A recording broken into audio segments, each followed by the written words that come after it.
Okay, we're back in session. We're going to pull item 4.6, the update to the governor's May revision to the 2018-19 budget. We're going to pull that up, as I think it's going to frame a lot of our other discussions. We have our great and steady Vice Chancellor Osmezna to give us the presentation. Tell us all about it. Perfect. Thank you very much. Christian Osmezna, Vice Chancellor for Finance and Facilities Planning. We have put a lot into this very innocuous sounding update on the 2018-19 budget. So a lot has happened since we last spoke. So just to give you a framework of the discussion, I'll talk through an overview of the process, where in the budget process we are today. We'll talk through some of the updates on the funding formula, go to the online college, and then talk through next steps. So you should have two documents, just to make sure everyone's on the same page. We should have two documents on your desk. There is a memorandum, which is the update that our office provided to the system, and Chancellor's recommendations on the funding formula. Don't have the memo. If not, I've got copies. We will distribute them. We don't need them. We don't need them yet. You linked to it, right? In the We did link to them into the board update. Yep. Yes, and I apologize. So we were working on this presentation feverishly on Friday after the May revision was released. So I apologize for the presentation coming so late. So this first slide here is just to orient you to a sense of where we are in the budget process. The yellow blocks are intended to show what we've covered already. This was a slide I added early this morning, so it likely is not in your printed materials. But the yellow blocks show where we're at, and the blue blocks show where we are going over the next several months. So the most recent action in this process was release of the governor's May revision, which happened on Friday. This builds on 3 months of our office participating in budget subcommittee hearings. Many of you attended a set of budget subcommittee hearings at your last meeting. The chancellors presented at many, I've presented at others, and we counted them, and we've done 15 hearings so far this year. I'll move now to talk about a few other things our office has done over the past several months. In addition to getting feedback from the legislature, we've sought feedback from our internal stakeholders. So we've presented issues on the budget at 3 consultation council meetings, January, February, and March. And many of us have participated in other meetings with our stakeholders over the past several months. So the big news for this meeting is around the governor's May revision. I'm providing some context for you here, just about, we'll talk through an overarching framework of the governor's May revision. I will say I am not a revenues person, nor am I, we'll talk through some other policy areas, so I will try to answer questions as best I can, but we may need to follow up. But, the context of the May revision is additional revenues. We often talk about a budget window of 3 years, so a past year, a current year, and a budget year. Over the course of those 3 years, the governor is projecting additional revenues of $8 billion on top of the revenues already projected in the January budget. So there's significant additional revenues. The Legislative Analyst's Office, after the May revision was released on Friday, suggested that their estimates suggest that there could even be $2 billion more than the governor was projecting.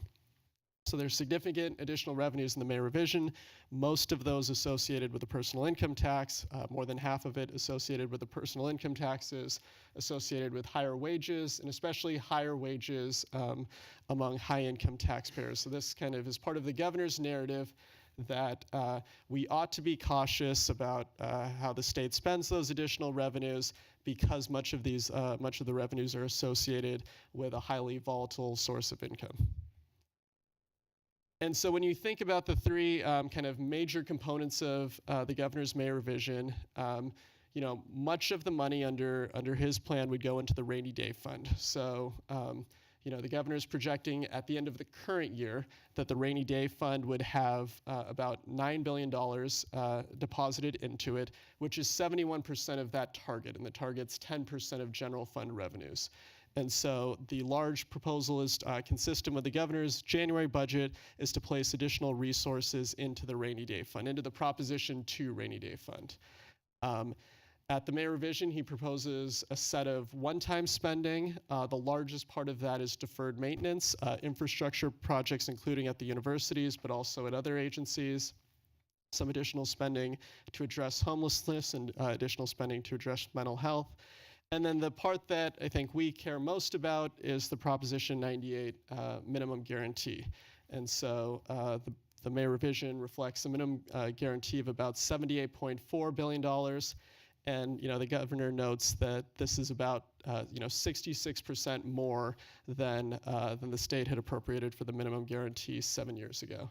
And so the minimum guarantee matters because it, if we think about the kind of the education budget, the K-14 schools and community college budget as a bucket, the minimum guarantee defines how large the bucket is, and then the governor and the legislature make a set of decisions about how to fill that bucket with different spending priorities. And so consistent with the governor's January budget, we see spending for community colleges consistent with a historic split that the legislature and the governor typically fund community colleges, and this is a very rough number, but at about 11% of the overall Prop 98 guarantee. And then again, within that, then we decide how to spend those. We think the May revision addresses two parts. It has more funding than the January budget, which we think is good progress for the community colleges. But we also think on a policy basis that it addresses feedback that our systems received over many months, particularly on the two big initiatives that the governor proposed, the funding formula and the online college. So this document here represents the recommendations Chancellor Oakley made on the funding formula. We apologize, this was a frantic process to get this document out last week, so we did not send this as early as we would have liked to send it to the board, but this represents our thinking, our best thinking based on the stakeholder feedback that we received and the thinking of this office about how to make progress towards the vision for success, how we get there. We were appreciative that the governor included most of the recommendations in the May revision. I'll walk through some of the differences. And then on the online college, we think the May revision makes important changes to address two of the big issues that many of our stakeholders had raised. One, how the college is going to be governed, and two, how collective bargaining would be administered. And I'll talk through more the proposals in those areas. So on the funding formula, these sets of slides are going to compare the Chancellor's recommendations included in this report with what was ultimately included in the May revision. Compared to the governor's proposal, I think the big structural part of this that changed that was included in the Chancellor's recommendations, we're moving towards a 60-20-20 split for how we think through how much money should go out in base funding, primarily based on enrollment, how much should go out based on the enrollment of high-needs students, and then finally, how much should go out based on outcomes. At the governor's budget, this split was 50-25-25. We think a 60-20-20 split was more appropriate and lent some additional stability to colleges moving forward. The other major issue that was really driven by a lot of the feedback that we had received earlier over the course of the last several months was that we would exclude non-credit FTES from the changes that were made to this proposal. So non-credit FTES under our recommendations would be funded at current rates and wouldn't be affected by the changes that we're proposing. And the May revision included all of those changes. In our recommendations, we suggested that the governor and the legislature appropriate additional funding for the funding formula than was included in the January budget.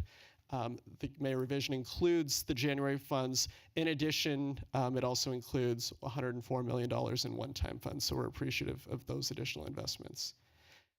I think another big part of this for our colleges was a need to have a longer transition than was proposed in the January budget. The January budget said that no college would receive less in 18-19 than they received in 17-18, and then moving forward, they would receive no less on a per student basis.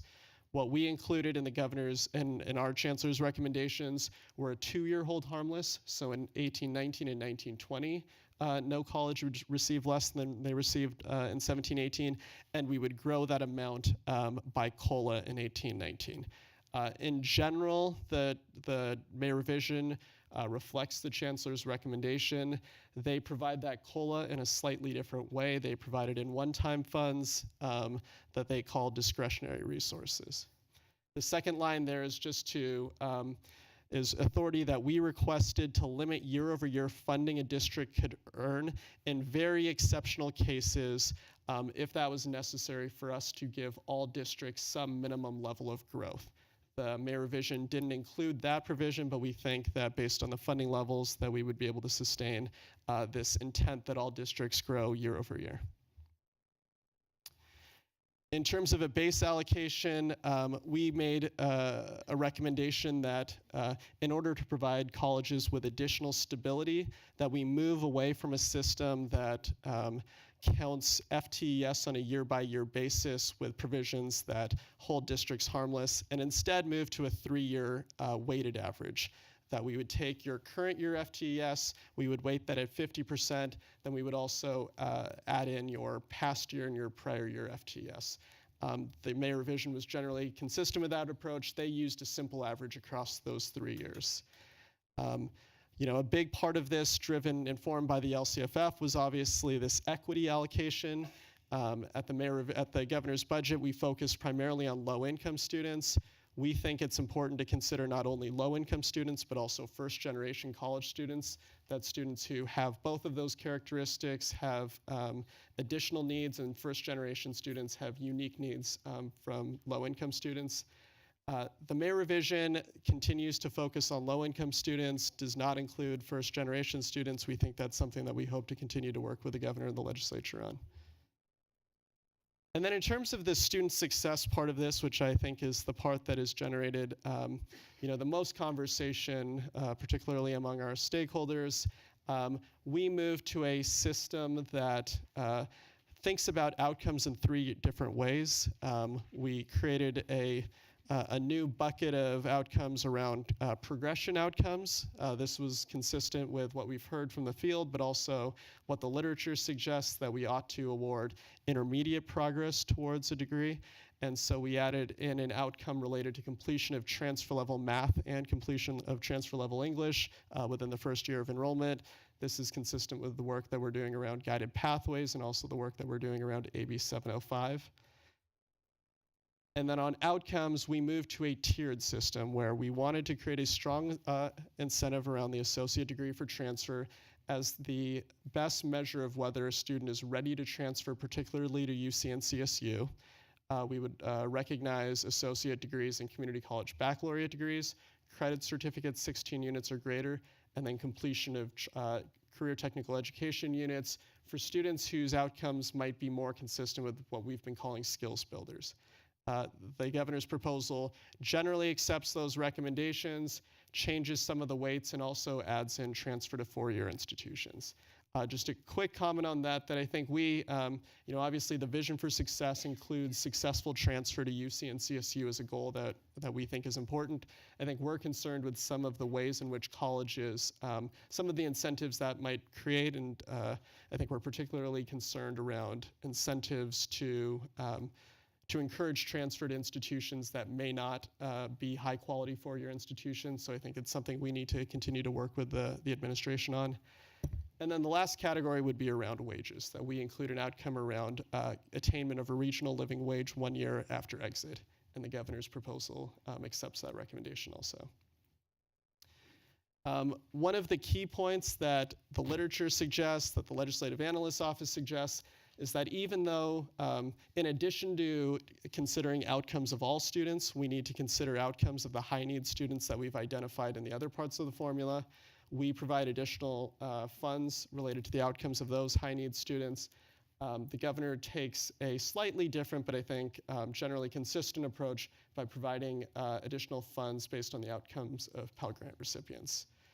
Consistent with the governor's January proposal, we would retain authority to direct that the chancellor authorize the chancellor to direct that a district use some funds for assistance. The May revision continues to include that authority, lowers the amount of funds to 1% of the total funds a district receives, and then allows the Board of Governors to amend the formula moving forward. We had recommended a few different parts of this. I would just point out a few. On categorical programs, we had recommended consolidating the Student Success and Support Program, the Student Equity Program, and the Basic Skills Program. The governor's budget accepts that recommendation. And we had also recommended a funding source for a new categorical program that would encourage colleges to hire more full-time faculty. The governor's budget did not include that recommendation. We'll continue to push for that. So those were the major updates on the funding formula. I will cover online college. The governor's budget the May revision mostly makes policy changes related to the online college, so the budget continues to include a total of $120 million, $100 million one-time, $20 million ongoing for the college. The governor presents their changes in 5 buckets. I think the most notable for this meeting is that rather than establishing a new community college district, the proposal would instead place the college under the authority of the Board of Governors. For purposes of existing law that distinction of being a district is important, we would still call the college a district, but the governing entity would be this body. The trailer bill on collective bargaining, the trailer bill requires the Board of Governors to contract with a district for purposes of collective bargaining. I think this responds to a lot of concerns that many had around how would collective bargaining work in the interim period as the college is being stood up. The trailer bill adds language around accessibility. That was a concern for some, reporting on outcomes, and then how the college would disseminate practices across the system. In terms of accreditation, I think we have always been clear that this college would seek accreditation as soon as possible, as soon as students are enrolled.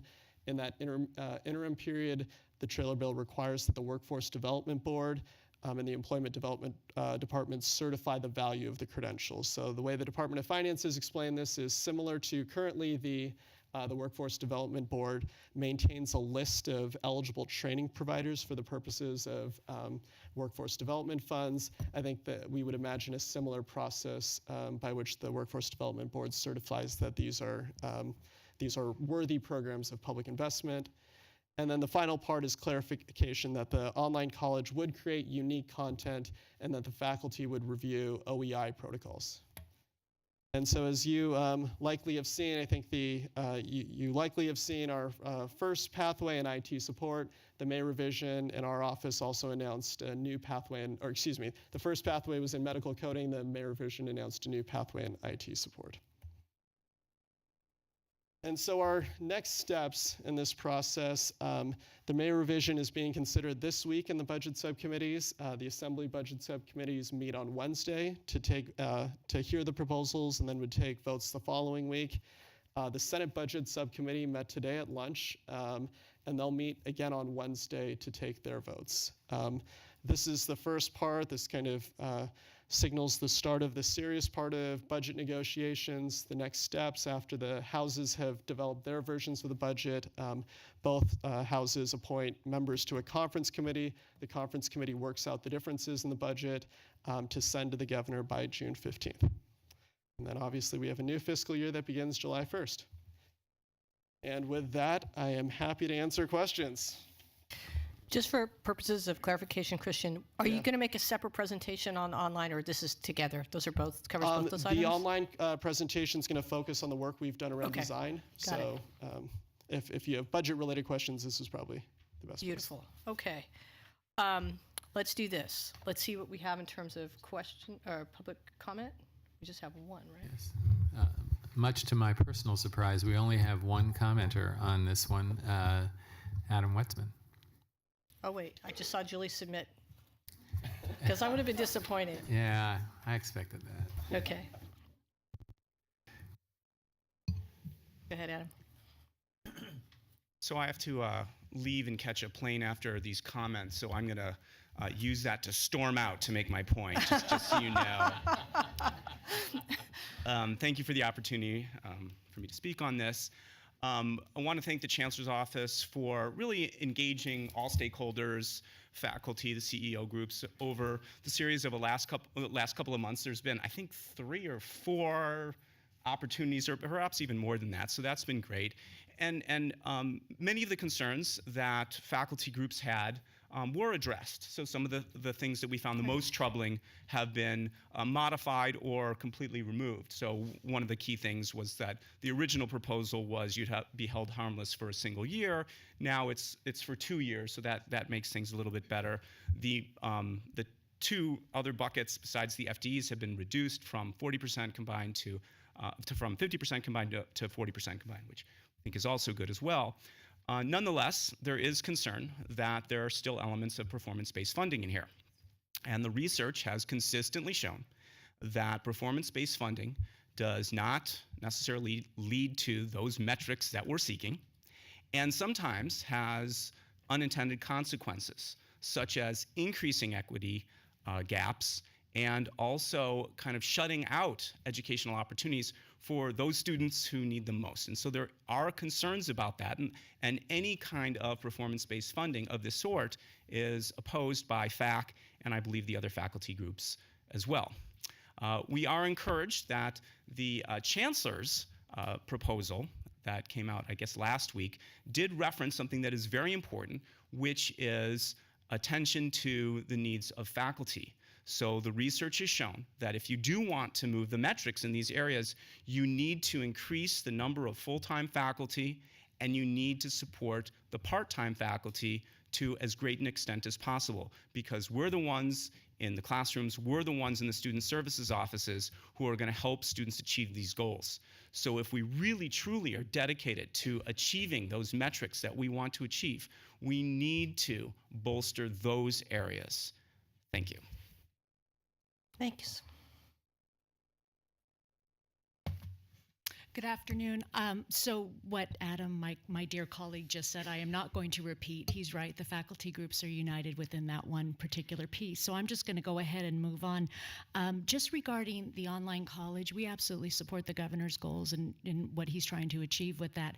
But again, I think we've spoken about this before. We think that there's a better way to achieve that than what has been proposed. But I do want to thank the Chancellor's Office, and Christian in particular, for all of his conversations that we've had about both of these particular issues. Also, there's 2 other things that are in the budget that Christian didn't touch on that I wanted to just sort of highlight from the faculty perspective. One is CID funding. We were very happy and so pleased that the governor included CID funding in his May revise. It is still one time, but we're hoping that we can get some ongoing funding. So again, we don't have to come back to you year after year. CID is part of the infrastructure for our system, so it's critical. And then the second one is the OER money that Chancellor Oakley referred to earlier. We actually have, the Academic Senate has been working on a proposal for about a little less than a year now, and we actually brought it with us, so we'll have that handed out to you. But it's a comprehensive proposal to really bring faculty together to create, review, curate, and have a one-stop shop for open educational resources for all of our faculty. And so that proposal, like I said, we have with us, so we're happy to pass that out. We're really very pleased on those 2 items. I think they will do really good work. We can do really good work with having funding for both of those. So thank you. Thank you. And we have one more speaker card. Yeah, just coming up now. Go right ahead. Stephanie Dowdle with the Faculty Association of California Community Colleges. You already heard from Adam, so I'm going to make this really, really brief. And I just wanted to touch briefly on the online community college. FAC commends the efforts to address some of the concerns with collective bargaining, but we're still ultimately opposed to the proposed online community college. As far as some of the actual programs that have been proposed, such as the medical coding, Many of our colleges already offer those kinds of programs, so we're concerned about competition issues. We're also concerned about having an online or an uneven playing field by having the Board of Governors ultimately govern the online community college. So Adam addressed most of our issues, but I did want to bring this up again and just say that this is where FAC stands on that. So thank you. Thank you. Okay, let's turn to any questions for Christian. Okay, Walker Can I Griffin. make just one? Oh yeah, please go. Just I neglected to bring up the two faculty or the two items that Julie mentioned. There is the other issue new in the May revision is the $5 million that we talked about earlier for the Next Step program. So Okay. those are the two that Julie mentioned, and then the $5 million are the three new proposals included in the May revision. Thanks, Christian. Okay, I have board members Walker Griffin, followed by board member Dalili, board member Fawn, and I have Conway. Connie Conway. Red blouse. Okay, board member Walker Griffin, go ahead. Thank you, Madam President, and thank you, Christian, for the amazing presentation. I'm glad you got to catch your breath momentarily. But I was wondering, so I was looking at this, and this ties into the 115th Community College. I was wondering if there's any money to help out students, actually help out expand broadband, I guess I would say, into the rural areas. I mentioned that during the last board meeting, but I just wanted to know maybe if there was an update on that. And in addition to that, also, like, is there like any help for schools who have laptops on campuses? I know some schools have that program, but I was wondering if there's gonna be any more money so that can get brought in. Maybe two issues. So I think in terms of the kind of the student equipment issues, the May revision calls out funding as part of the CalWorks program that students who are also eligible for CalWorks could use those resources to help support the costs of the equipment necessary to enroll. And so I think that is an area where the administration has done some work trying to think through how we link this as part of a social safety net and make this align this with safety net programs that already exist. In terms of the broadband access and kind of the infrastructure issues related to broadband, there's nothing new in the budget. So the budget makes, the governor's budget, the January budget, made some investments in broadband at public libraries. So I think there are ways in which the existing Corporation for Education Networks initiatives in California, CENIC, is working with us to try to figure out how we think about broadband access, but nothing new in the May revision. Thank you. Thank you so much, Christian, for a great presentation. This is also a great PowerPoint. Some of my teachers would be very proud of you. I just had a very quick question in terms of the Board of Governors serving as the governing board of the college. Is that temporary, permanent, and what are the plans regarding that? It would be permanent. So I think moving away from the proposal in the January budget where we would have kind of an interim role for this board would be established in statute as the governing entity, similar to in the same way that a local community college board of trustees governs that district. This might be a far out question, but how is that going to look? Is it additional meetings or? Oh, yes. So many community college districts set up separate boards for different activities. Some set up specific boards around investment activity. Some have joint powers authority boards that they set up. So what would happen is the board would have to think about how it wants to time these meetings. So what typically happens with other local boards is the board will hold its regular meeting, adjourn that regular meeting, then open up the meeting of the new, in this case, the college district. The board could choose to have the entirety of the board, create a subset of the board to oversee that. There are couple of different ways to go about it. This is a relatively new development in the negotiations that the administration has been having with different constituent groups. But there are a number of different ways we could go about it, and there are a lot of different examples throughout the system of how that could be done. Great. Board Member Fawn. for the online college, I will reserve my comments when we take up that item since we're talking about the budget here, particularly on the design of it. But on this budget may revise, I do applaud and appreciate the governor for being flexible and incorporating the multitude of perspectives from the field into his May revise. And I think it's a good compromise. And I think by definition, a compromise is that you are happy and you don't meet all of the desired goals that you have. But then that leads me to believe that do we as stakeholders in the field need to kind of massage or adjust our expectation for full contentment?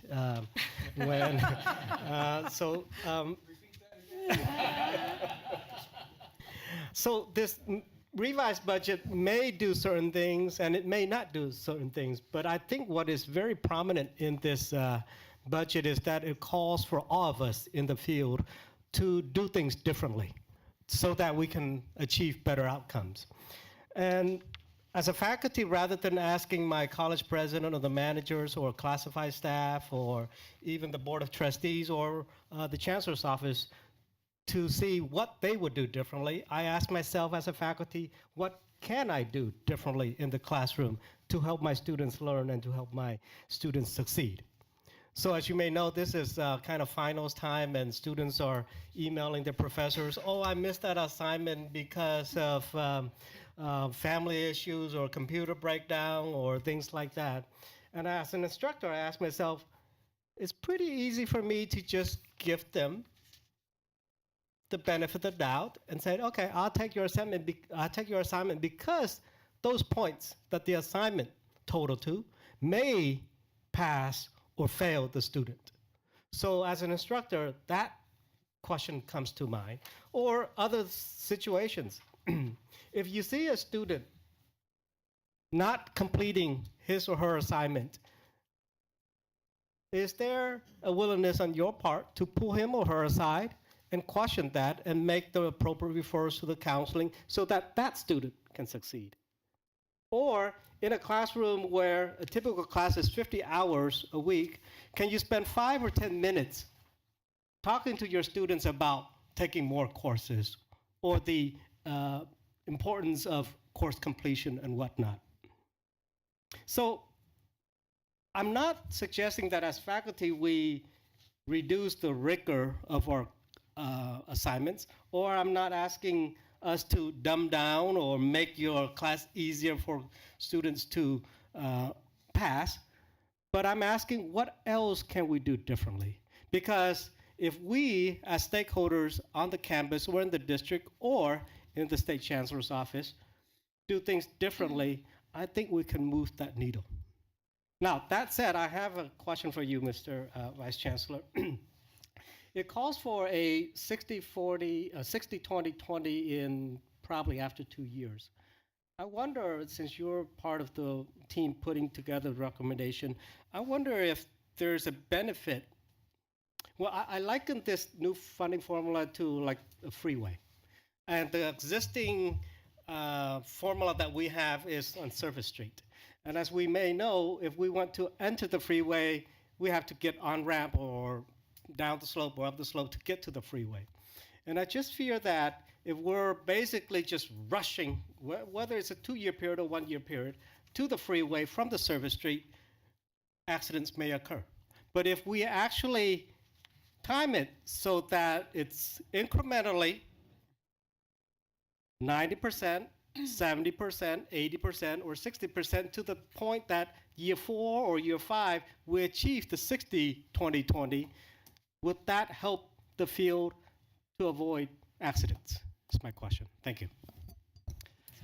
Yeah, I think there are a lot of ways that I think a transition period is important, and there are a lot of ways in which we can structure a transition. The governor's initial proposal transitioned using a hold harmless. I think for a lot of ways for a lot of reasons, it's preferable. As we explored kind of this ramping up or ramping down, however you think about it, I think it becomes very complex, difficult to explain. over the period of that 5 years. And I think one of the values that we've had in this conversation is kind of a transparent formula, that we would keep it simple enough for people to understand as we're moving into it. So I think, our way of getting to what we think is a similar objective is to have this hold harmless period and to recognize that districts are far enough in their planning this year that they need a COLA on top of that. But I think we've struggled with similar questions that, for a variety of reasons, is where we landed. Right, thank you. Board Member Conway, followed by Board Member Shaw and Board Member Baum. My question is not about online school yet. And this is maybe obvious to everybody but me, but I was worried or concerned about Prop 51 approved construction projects. I thought it's released in the budget, but is it happening, or there's some hang up? Because I should say there are many issues I didn't cover. So the purpose of handing out this sheet is to show there's a table beginning on essentially the second page that shows what the governor initially proposed and what the May revision includes. So on Prop 51, the governor included no additional projects in his May revision. So in January, we had requested 15 projects. He funded 5 in January, added 1 in April, so a total of 6 projects. We are still making the case for the remaining projects, but the governor didn't include them, so that's a case that will need to be made to the legislature. want me to call him? I think you have better connections than I do. So. He probably wouldn't take that call, but thank you. I was curious about that because I know that some of them, if this first project doesn't happen, then the second one can't happen, and it was supposed to happen. So I'm. Yeah. All it's, right. Last year, the legislature added projects. I think we're going to continue to push that case. Well, then I'll just go see those people and see what they're doing. Yes, I think that is a good strategy. Thanks. I have Board Member Shaw, followed by Board Members Baum and Haynes. I was just curious too, what argument did we use to differentiate first generation from low income, other than language? What was our argument? I think the fact that there are a whole host and there's a set of research around the navigational skills that students who are first generation face. So I think there's probably 2 arguments. One, that the needs of first generation students are distinct from the needs of low income students. So based on our kind of initial analysis, about half of first generation students are not low income. And so there's a population of students who has these separate needs, but also that when you combine the needs of first generation and low income students, that they face additional barriers than just a low income student alone. Thank you. Board Member Baum, followed by Board Member Haynes. Looking at the formula that the governor has now put into the budget proposal, have you done the analysis, or have we done the analysis, or the finance analysis, doing a side-by-side comparison district by district to see what the funding would be? I mean, if there was no hold harmless period, do we know how that would look today?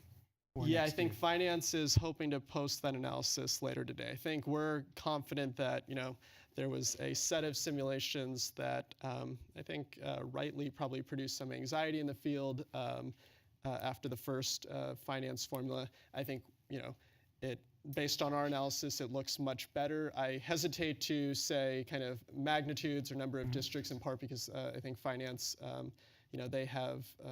They've done the analysis based on what they think their formula looks like, and I think that should come out, shortly, if not today. I think it would be helpful, also as having been a locally elected trustee, to see the impact on my district, and what that would mean. Would it mean significantly less, about the same, or even? Yeah, I think for some districts it would still mean. I think some districts will be funded based on their 17-18 level plus COLA, and I think that's why these discretionary resources that the governor calls out, or what we think of as a COLA, are important to make this formula work. And so we clearly look at these measures, the ADTs and all that too. So even aside from the formula, I think it would be still helpful for us to track the system-wide progress against those measures. Board Member Haynes. Thank you. So I'm 90% in support of what Board Member Fawn said, so I don't have to repeat any of that.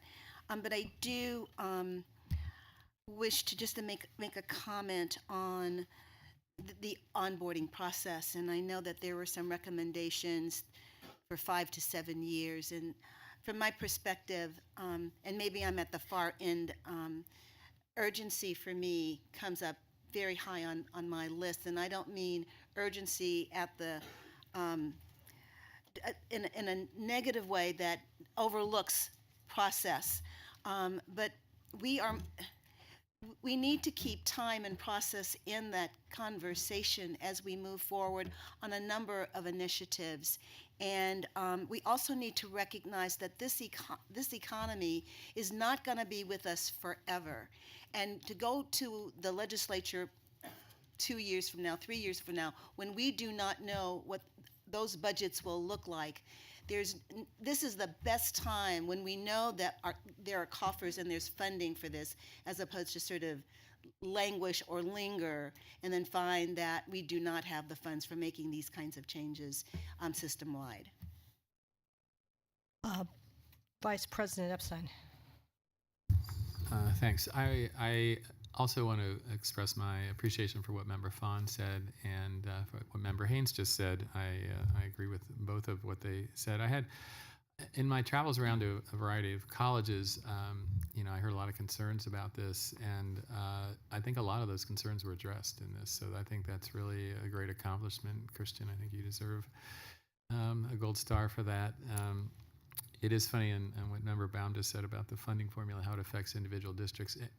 I'd say every college I went to felt like they were going to get less under the formula, even though I know it's not a zero. I mean, one goes up, one goes down. But the question I had, I have two questions. One is just about this point system. Just kind of curious about the genesis of that, and is this something that's been tried elsewhere? How does this work? And I should clarify. So we use points as a way of getting from that overall bucket. So say for the student success part of this, that we decided it felt right that about 20% would be allocated for this purpose. And then within that bucket, how do we decide what the appropriate rates should be? So we use points as a way of figuring out the calculation to get to a rate for, $1,000 for X outcome or $2,000 for X outcome. So moving forward, we wouldn't use rates. I think the rates are intended there to make it a little bit more intuitive, what is valued more or less than something else. But in the actual implementation of this formula, we would have a dollar amount associated with the individual parts of the formula. I think, other states where you have where it's structured as a fixed pot of money in any given year, and then you're deciding how to distribute it across the colleges, that's where you more often see points used. But I think in our case, it's really just to be what we hoped was an easier way of explaining how we were constructing the formula. I want to make sure I understand. So the 20% of the money is set aside for all the colleges, and then are these points added up and they're compared across the whole system? For the first year. So in the first year, just so that we can figure out if we've decided that we want to spend $2 billion for this purpose, and then here's kind of the relative share that we want different weights to have. That's how we came up with that number. But then moving forward, we would just use the dollar amount that we came up with in 18-19.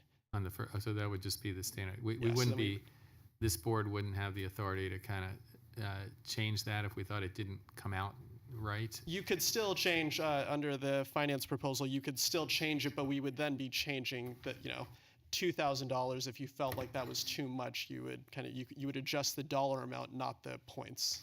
Over time, if we see the kinds of behavioral changes that we would expect to see, that 60-20-20 is no longer going to be 60-20-20. Maybe it's a larger share of outcomes funding based on how colleges are achieving those outcomes. So I think the intent of describing 60-20-20 and then using points is to figure out in that first year, what is the relative share that we want across these different purposes. So you're saying, you just said in the future it might not be 60-20-20? Depending on college's behavior. So that if you've now decided that we're going to, and I'm going to get these rates wrong, but about $4,000 per student for their enrollment. Then you have a different amount, let's say, just for purposes of explanation, $2,000 for every low-income student. Depending on how colleges change their behavior, we're hoping that they choose to enroll more low-income students, that they help students apply for, fill out the FAFSA so that they get paid their Pell Grant, that they actually pay out the Pell Grant. We hope that those then change the relative share of how this formula, we hope that those increase the amount of dollars that go out based on low-income student status. So that you're saying we could change the 60-20-20 without a change in statute? The 60-20-20, I guess I'm saying the 60-20-20 is not in statute. What is in statute is the dollar amount per measure. So the dollar amount per enrollment, or the dollar amount per outcome, or the dollar amount per low-income student. So that's what's written into the law. And we came to those dollar amounts, and the Department of Finance came to those dollar amounts based on this kind of framework and philosophy around how much should be allocated for different purposes. Okay. And then it just, I don't know. I hope I didn't confuse that any more than That's news to me. Yeah. I know this might be a hard one to answer, but in the 72 hours since this came out, and it has been one legislative hearing already. What's the buzz out there? What are you hearing? I think there's still, I think there's some concern that the simulations aren't available yet. I think the Department of Finance has heard that concern and is rapidly releasing those simulations, I would imagine. And I think there's just some concern over the uncertainty around this. I would say that I think the equity allocation is relatively universally popular, that many people kind of subscribe to that same notion that additional resources should be provided to districts that are serving disproportionate numbers of Pell recipients, of low-income students. And I think our recommendation around first-generation students has been well received. I think you still hear concern. You heard concern already around the student success part of this. Thank you. Okay. Thank you for your presentation. For what it's worth, and it's really not worth much because this is all happening over there, I completely concur with Board Member Haynes on the sense of urgency. I think this is the time, this is the economy to do it. You stated it very well, Pam. And if we're going to move this, we don't want to wait till we're in a recession, and we don't know when that's going to be. So this is the time to move it, and it's a bold proposal, but it's been tempered, but I think pretty robust engagement from stakeholders. So I'm hoping it goes forward. Okay, so let me do this. I think that concludes the presentation on the May revise. That's 4.6. Why don't we go into the governor's proposal for a new online college? And this is about the design, right? Correct. Okay, so I'm not sure who's doing that because the Executive Vice Chancellor's not here. I'm sorry? That is number 4.3. So I'll take the lead Okay. and pinch it and introduce the item. So I think as we have been working to explain this proposal as part of the budget process, we have simultaneously been engaging in a variety of design exercises. Executive Vice Chancellor Tom Quinlivan has described kind of our whole set of meetups in the past. One of the things we held last month was a design thinking, 2 days of design thinking around the online college. So we invited a wide variety of interested parties. To answer Member Walker Griffin's question earlier, these were largely selected by Executive Vice Chancellor Tom Quinlivan, but also many representatives of a lot of the stakeholder organizations that we work with. And so I am going to introduce Dr. Vanderwood and Dr. Todd to explain their experiences, to describe their experiences as part of that design thinking event. And then I'd be happy to, I think afterwards, after they describe, I think we're happy to talk through progress in terms of where we are in the design of the college. Thank you so much. Just because it's late in the day, it's really hard to read these slides that have this. They're kind of not useful to us. So if you guys want us to see those, I guess we got them here. That's also not so easy to read, except for our student members. Easy for them to read. So just for what it's worth, these are, we've had a lot of slides like this today, and so more than usual. So anyway, please take it away. Good afternoon. That's a wonderful opening. Thank you. Takes the edge off. Thank you so much. You're welcome. I want to say first, I'm Katrina Vanderwood. I am actually the Vice President of Academic Affairs at Grossmont College. And my colleague here, James Todd, is the Vice President of Student Services at Modesto Junior College. The reason that we were asked by Vice Chancellor Don Quinlivan to visit today, and thank you for listening to us, and sorry about the size of the slide, but there is a reason for it. The reason that we were asked is because we've been a part of the design thinking process, and we want to share a little bit with you about that today, really our reflections, if you will.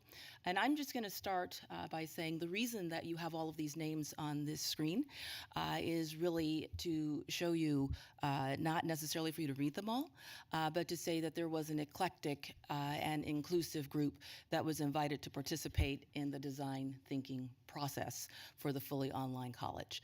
I was representing for the design team, the CIO group, the Chief Instructional Officers. I happen to sit on the CIO board, and so I attended and represented that group.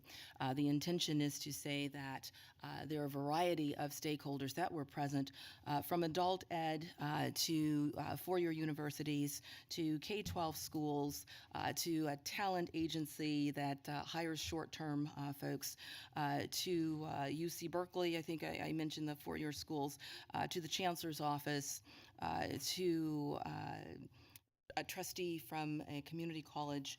We also had a faculty academic senate involved. Labor was involved, and that's just a few of them. I won't read them all off to you. But the intent is to say that an eclectic group was gathered to participate. And starting out with that participation, we actually had to sign off on a few things. The charge was fairly clear, and that charge was that regardless to how we might feel with our constituent groups about the online college, we were not there to challenge the online college, but rather to participate in an exercise on design thinking from the ground up. And we're going to share a bit about what that looked like. Oops. Oh, I think we want to go back. So we started out, we had a few weeks of preparation.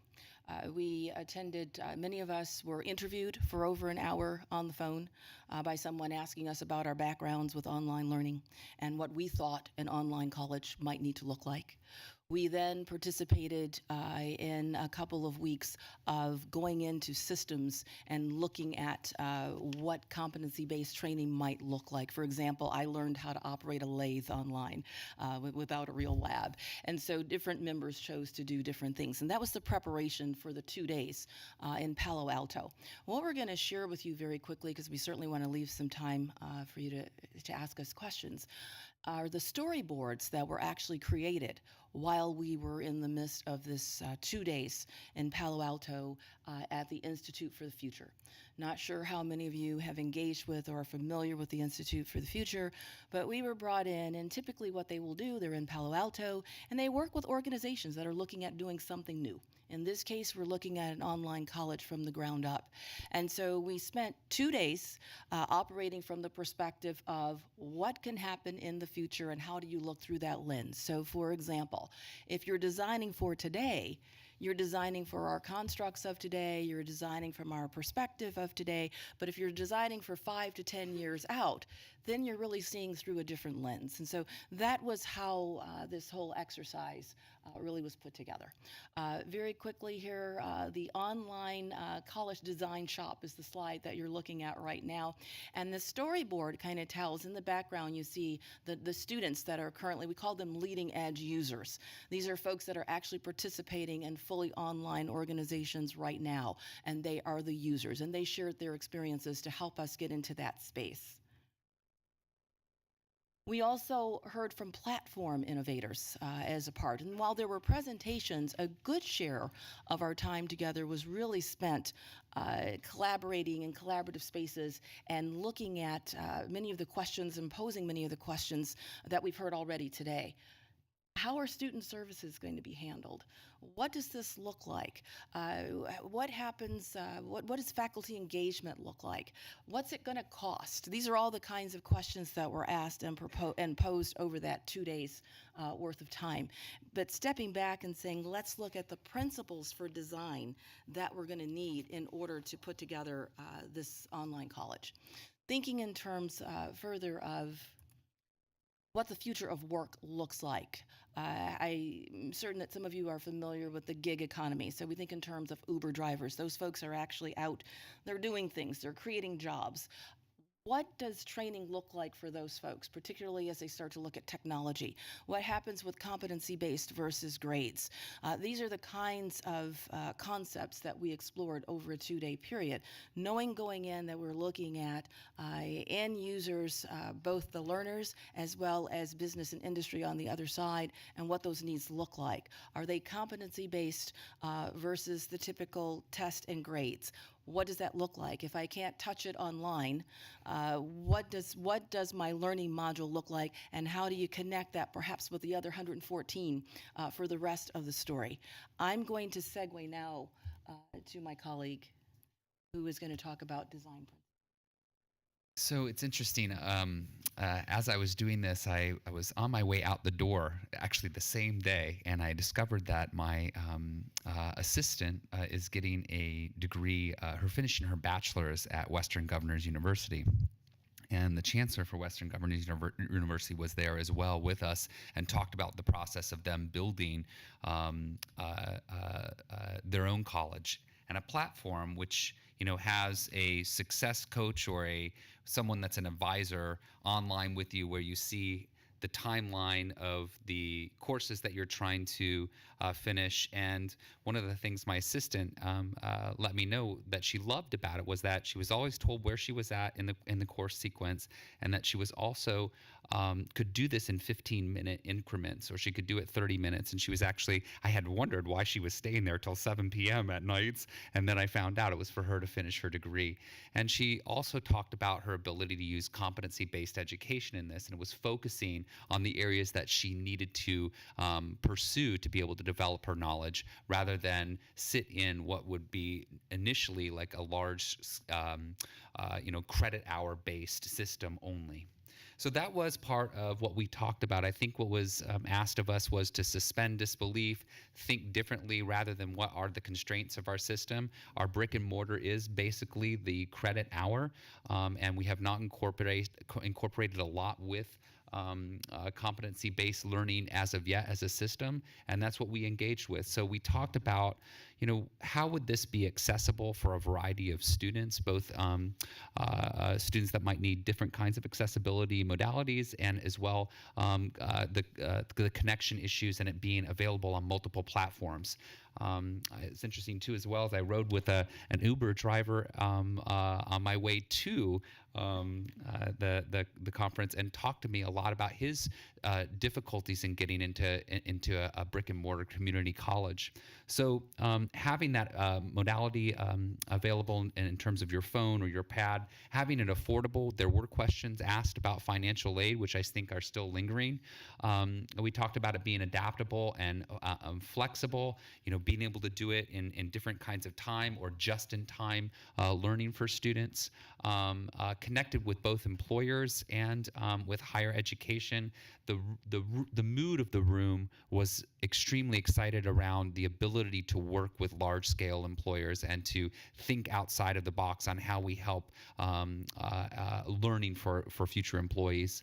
That it was also user-centric, and that there would be easy on and off ramps either into employment or with the 114 colleges. And that's where we ended up with a discussion about what the 115th might be. We were given a variety of scenarios of students that we were asked to think how, Maria or Laura or Carly or Alvaro might engage the 115th college. They were, at various different stages in their life. Some of them facing being unemployed but needing to retire. Some that were English language learners that needed some skills while they were focused on helping their family. A variety of different individuals. And I think we left the conversation with some interesting questions. I think it's also important that Katrina and I were appointed by our own constituencies as CIOs and CSSOs. There was also a CEO, Thomas Green was there from ARC. And we were all participating in an exercise of what could this possibly do? And my experience in talking both with my driver as well as my assistant, I realized there's an opening here for us to think differently. I think, Mon, you were asking that question of how do we think differently about ourselves? Great questions to ask. I think as we've talked with our own groups and trying to approach what's next, we left with some questions about financial aid, for example, or we left what is the relationship between this and the 114 colleges? The same kinds of questions, I think we're still there, but this was a great exercise in thinking more broadly about how we can meet students in the next 5 to 10 years, especially with technology changing and workforce needs changing. Yeah, I think we have one more. Oh, this is a picture of all of us. That's the group. Yeah, that's our group. Was that the end of the day or the beginning of the day? That is the end, I think it's the last day, That's right? the last day. See the smiles. We had to herd some cats We were in great shape at the end. Excellent. Yeah. So since this is just a conversation about design, I would just reiterate again, I think the two major design milestones have been the announcement of 2 pathways. As the governor's proposal suggests that we would have 3 pathways by 2019. Our office has said that if approved, we would have pathways in medical coding and pathways in IT support. Thank you. I know we have a number of speaker cards. Thank you very much for your presentation. I'm sorry I gave you a hard time going up there. It's late in the day. Okay, Mr. Vice President, who we have wants to come speak to We us? have Leah Guarini Moli, Alejandro Lamelli, and the third was Adam Wetzman, who is, I guess, gone. I don't know if somebody wants to take his place from FAC. Yeah, and if you guys can let the speakers come up, that would be great. Absolutely fine. Thank you. Thank you. Go right ahead. Go ahead and get started.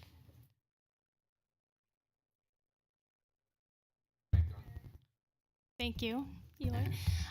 Again, my name is Leah Grassini-Maley, Program Manager for California Forward and the California Economic Summit.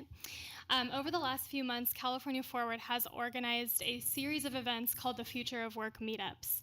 So we've done 16 full meetups. One was a virtual meetup with 95 participants, and the other 15 in-person meetups had about 75 people. It ranged from 50 to 125, depending on the venue and the region. Throughout this process, we actually visited 14 different regions for these meetups, from Southeast Los Angeles to Palmdale to Kern County to Monterey and Santa Cruz, all the way up to Chico and many more. Out of the folks that came to these meetups, about 40% was education, K-12 and higher ed. The remaining 60% came from, community-based organizations, economic development, workforce development, and we had quite a number of community foundations as well. So it was a very diverse group. If you guys are interested, we actually have blog reports that summarize each of the meetups on our website on caeconomy.org. We are also releasing a final report this week that will be put there as well, so you can kind of check out all of the findings that we gathered over the last few months. Overall, throughout this process, there was really 3 themes that stood out. The first being there really is a general angst about automation and the future of work, and agreement that workers are going to need to continuously upskill to be adaptable, to be resilient.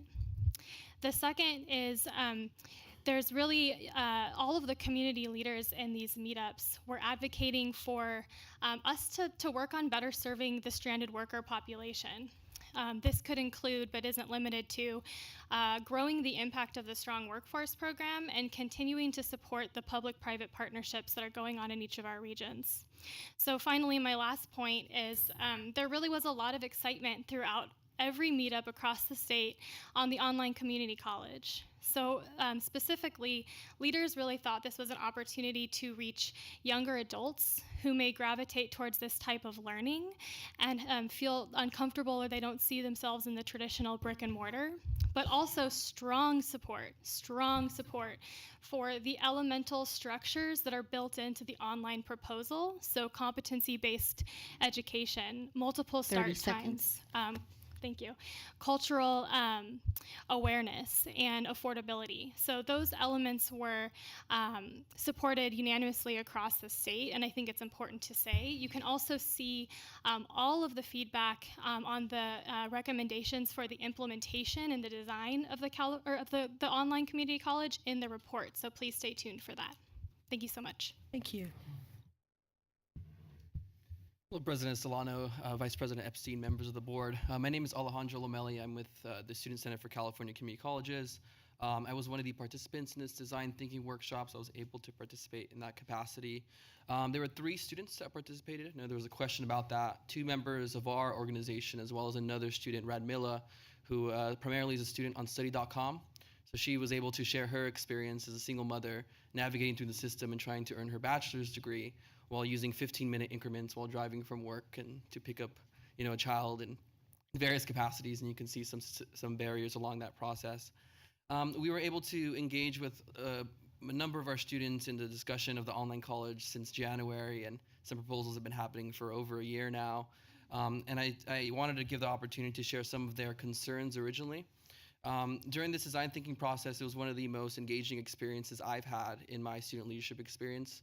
The folks there were so warm and welcoming to any ideas and actually pushed us to be the ones starting the conversation. So it was a great experience in that sense. And I took a couple things from that experience and put it to our board. And there were 2 questions that were asked at the very beginning of our conversation. The first one is, what keeps you up at night? So we had a meaningful discussion about what are some hesitations we have as individuals about this. And then what are some excitements around it? So what are we as individuals excited about this possibility? So from a student perspective, we asked our board about what keeps them at night. So hopefully some of these will not sound new to you all. The first one is how would they operate this online community college? What steps are in place for students to get support? Curriculum set in place, who would be the one deciding that curriculum, and what kind of agreements will we have to go to make sure that those are verified? Will they be associate's degrees or transfers? Access to laptops, online services, how will one of those be provided for students who cannot reach these milestones? There are existing programs. A lot of our students brought up the online education initiative, which I was super happy about because our students are well aware of the things that you all are doing within your offices as well. Accreditation, who will be the accrediting commission at ACCJC, and I know the Chancellor's office pushed for accreditation since the inception of students walking into, not literally walking into the doors, but virtually walking into the doors, I should say. Competing with other colleges for enrollment, even students are aware of this issue and they're concerned about it. 25 to 35 working adults, is there an onboarding process for these students who are not well educated in computer tech savvy skills? 30 and then seconds. Being a student is hard. Where do students go? Is it a local campus? Is it an automated system for students to get services? Is it a phone call? And student support services was a resounding message that we got back from our students. And if I could highlight quickly some excitements that they had was, it's convenient with a flexible schedule. The target population is on point, as some students mentioned. It's more affordable with travel costs and Z degrees, supplemental education when normal education isn't available at a brick and mortar institution. And accessibility and portability when traveling or working was a key factor for students. And I know we're out of time. If we can do one plug, there were some clarifications in there, specifically in the governor's budget about governance. It reads, further, the president of the online college would establish an advisory council. It includes local trustees and employees of the college to advise him or her on issues. Just a meaningful plug. I want to throw in employers and students in that advisory council at some point. So that's our comments. Thank you. All right, thank you.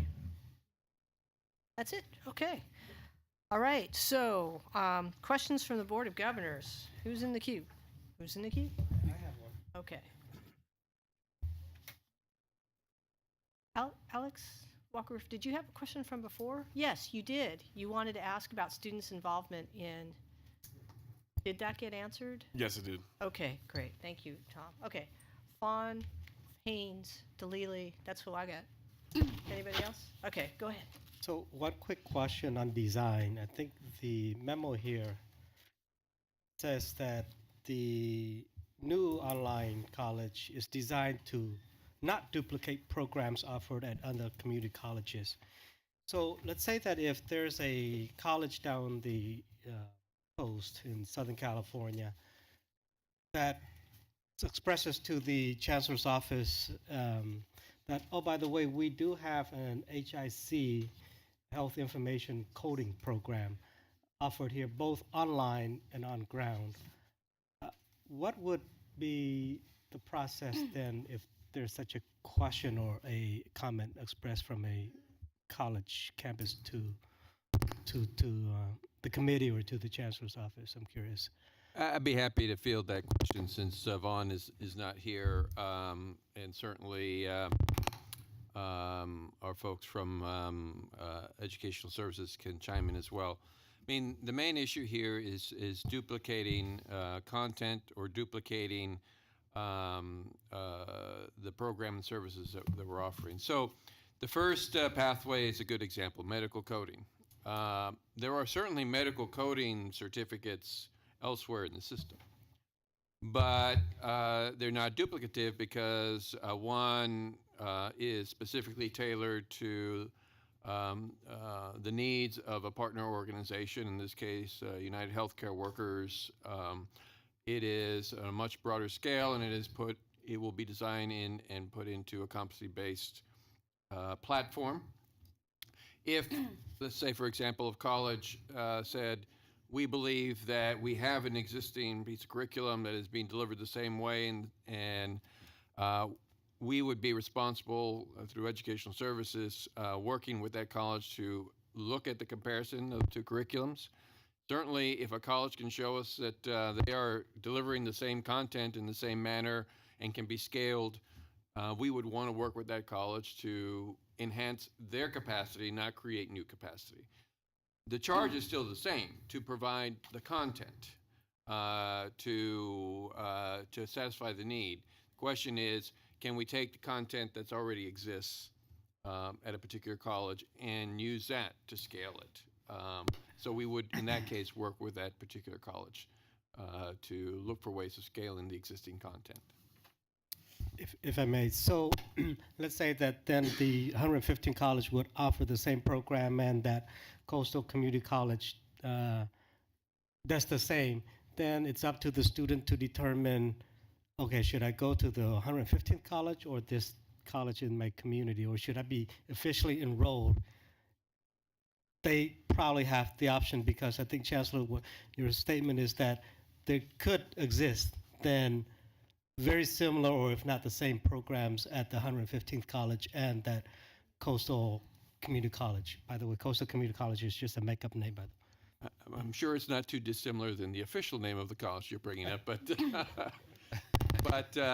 so the way to look at this is, first of all, in the initial several years, these situations will not be an issue, because most of the content that will be created will be with, of course, our content experts, which will be the faculty of the online college, working directly with primarily labor and industry partners on some specific curriculum for the incumbent workforce. So a coastal college in Southern California would not be serving the same population in that way. So there would be no interaction between the two colleges, because the population that the college would be reaching out to is already captured. It's specific to a particular industry or labor organization. But over time, certainly, the hope is that the content, not just at one particular college, but all the colleges, can be enhanced, supported, and capacity built. What we don't want to do is create competition for the same content and the same delivery method. What we do want to do is create another option for students. So let's say one college has a more traditional online college curriculum and delivery model, we could partner with that college and offer it in a competency-based model if we could transition the curriculum. So that gives students two different options. They're separate options. And what we would hope is that we could invite the faculty who are the content providers at one college to participate with the online college as well. So there are different ways to look at how we enhance the capacity over time. But that is something, remember, once the college gets going, it will be the faculty driving the content development. It will be the faculty driving the relationships with other colleges and other content that's in the system. And so we think that naturally over time, as there is some lines that are getting close to being competitive, they'll be able to be worked out with the faculty. But in the initial several years, that shouldn't even be a concern because we have commitments to our labor partners that we will be focused on developing content for their specific needs right off the bat. I appreciate that explanation, Chancellor. Okay, Vice President, Board Member Haynes, followed by Board Member DeLille, and then Board Member Walker-Griffin. Thank you.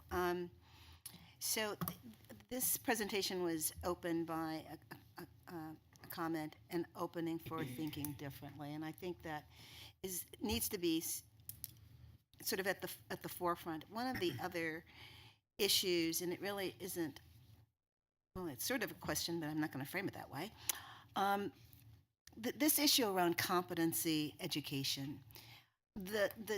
Our colleges have been struggling with doing that for our veterans who come on our campuses as mechanics, as machinists, as they can work on 747s blindfolded. And they come to our campuses to do some kind of mechanic work, and in many cases, maybe not all, but in many cases, they come and they're told that, yes, we see that, but we can't translate that for you. Right. So they end up having to go through from beginning to the end of learning stuff that they already know. And so if there's any benefit from this process, it will be that we can really wrap our arms around really identifying the competencies and the skills that our students come to us with, and providing credit to their work and their education already, and not having them to sort of start over. The other piece that I don't want to lose is this user-focused, student-focused perspective. The issues around, and it was mentioned a couple of times, multiple start times, 15-minute increments, and wraparound services that meet the needs of the students when they need the services. Many of them can be done online, and recognize that we can do them in an online setting. And then finally, there's two things. One, that and I've heard it from faculty who have been online instructors, and they have been in the brick and mortar, and what they have said is that process of doing online and how informs how they go back into their classrooms and teach. And hopefully this process will do that cross-pollination of who our students are and what it is they need can be both ways. And then finally, I think there's this perception, and maybe it's not, that we touch our students only one time, and that just is not the current realities of what our students need and when they need them. They will be touched by education and training multiple times, because their employers will now require and continue to require that piece of it. And we've got to recognize that in our workplace, in a way that we haven't had to do that before. And as you can tell, I am supportive of this process, because I know that I wasn't touched one time. I was touched multiple times and had to go back through training. So I just hopefully we'll keep these things in mind and keep the student in mind, and a particular student in mind who really needs this transition to a different kind of training and education. We agree, Member Haynes, and you know the only thing I would add to that is the other effect, which is to strengthen the work with the online education initiative, and will really allow us to look at these parallel tracks of online education and to continue to roll them out with much more intentionality. Because as we build this, it will also inform the online education initiative, and the online education initiative will inform the creation and the design of the online college. So we see this as complementary, and we want both to succeed in many ways that we are currently not seeing. Okay, Board Member Dalili, followed by Walker Griffin and then Delansky. Thank you for your presentation, and I wanted to thank this long list of people who gave up their time, with a special shout out to the 3 students that participated, as well as a special shout out to the 1 participant from UC Berkeley High School of Business. And I don't know why someone from Stanford was invited, but I'll talk to the chair. Let's see if we can get him removed. Yeah, I guess. Good point. My question is concerning how are we able to stay on top of industry and continue to provide the coursework that fills the void in California's workforce. Right now, we have an amazing medical coding program, for example. With the way technology is going, maybe artificial intelligence takes over medical coding in the next 6 months. Now, how are we able to pivot and teach artificial intelligence coursework? That might be a question for the Chancellor. Well, I think what your question gets to is there's this whole area of how, in the future of work, do workers work alongside the technology that's being created. I think in no scenario that I've seen, unless you're seeing a scenario from some sort of doomsday prognosticator, suggests that, you know, it's not that work will be taken over by artificial intelligence or machine learning. It is that a whole series of new jobs are going to be created. The challenge we have is those new jobs that are going to be created are going to require a certain amount of technical expertise, a certain amount of upskilling. And so it's our job to upskill the workforce to be able to fill those jobs so that we don't have an entire workforce devastated and remain underemployed or unemployed because of these shifts. So that's what we're trying to do. We also have to infuse our curriculum going forward for the existing pipeline of students so that they can look at careers like data science. Data science is a huge career field with the dawn of artificial intelligence, and we are not creating enough data science professionals. So there's going to be a whole set of career fields opened up that currently don't exist, and we need to be prepared to continue to ask those questions and to look at our curriculum and see how it reflects what that future of work is going to bring. So could I follow up specifically? Is this a committee? Is this board?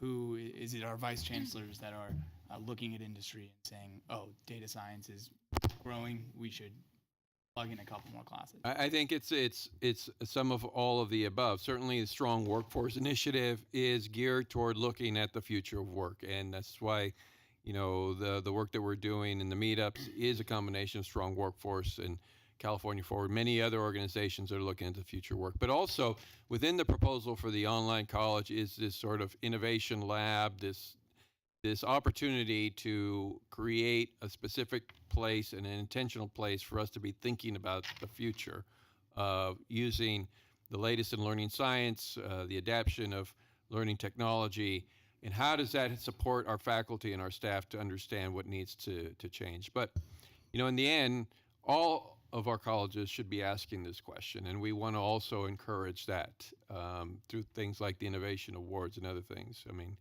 the future is upon us. It's here, and you know, the quicker that we adapt, the better off our students are going to be. And I would just quickly add that this was a topic that came up in the design thinking session, that part of the design principles, and I was trying to quickly find it on the storyboard, was creating an organization that is adaptive, responsive, innovative, that it becomes part of that organization's culture, and that I think it's one of the cases one might make about why a new entity is needed, that you can build that in with an entity that has a specific goal of meeting that need.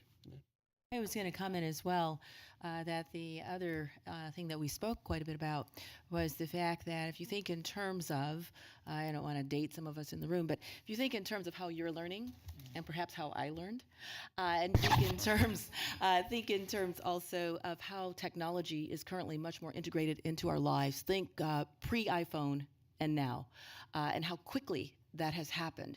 And we live with technology. When's the last time most of us, purchase gifts for somebody? Maybe we have time to go to Macy's, but a good share of the time we're on Amazon. And so it's looking at the way our world has changed and the way we are actually integrating our lives with technology in all things. Why not education as well?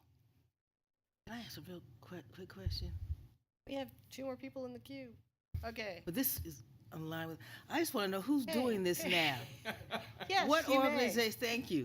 What organization is doing this now, though? It's sugar, Madam Chairman. So there are several organizations doing this now at different scales. I mean, certainly the Institute the Future is an organization that's been doing this work, which is why we were there with them. There are several organizations. I mean, there is literally a report about every week on the future of work. Burning Glass Technologies is an organization that's looking specifically at the changes in job descriptions and skills for the jobs that are being created over the next 5 and 10 years. We rely a lot on Burning Glass Technology to help us understand what those changes are. They're working directly with chief human resource offices of Fortune 500 companies.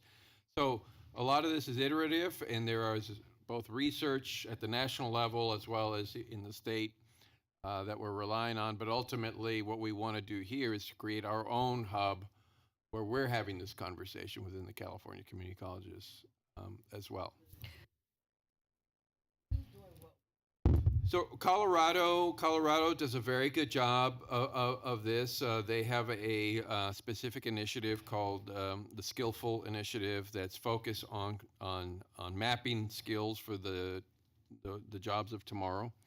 I think the gubernatorial candidates have been talking about this. Certainly, candidate Gavin Newsom's talked about this. Antonio Villaraigosa has talked about this. So I think you'll see more intentionality from the state about how we look at the future of work.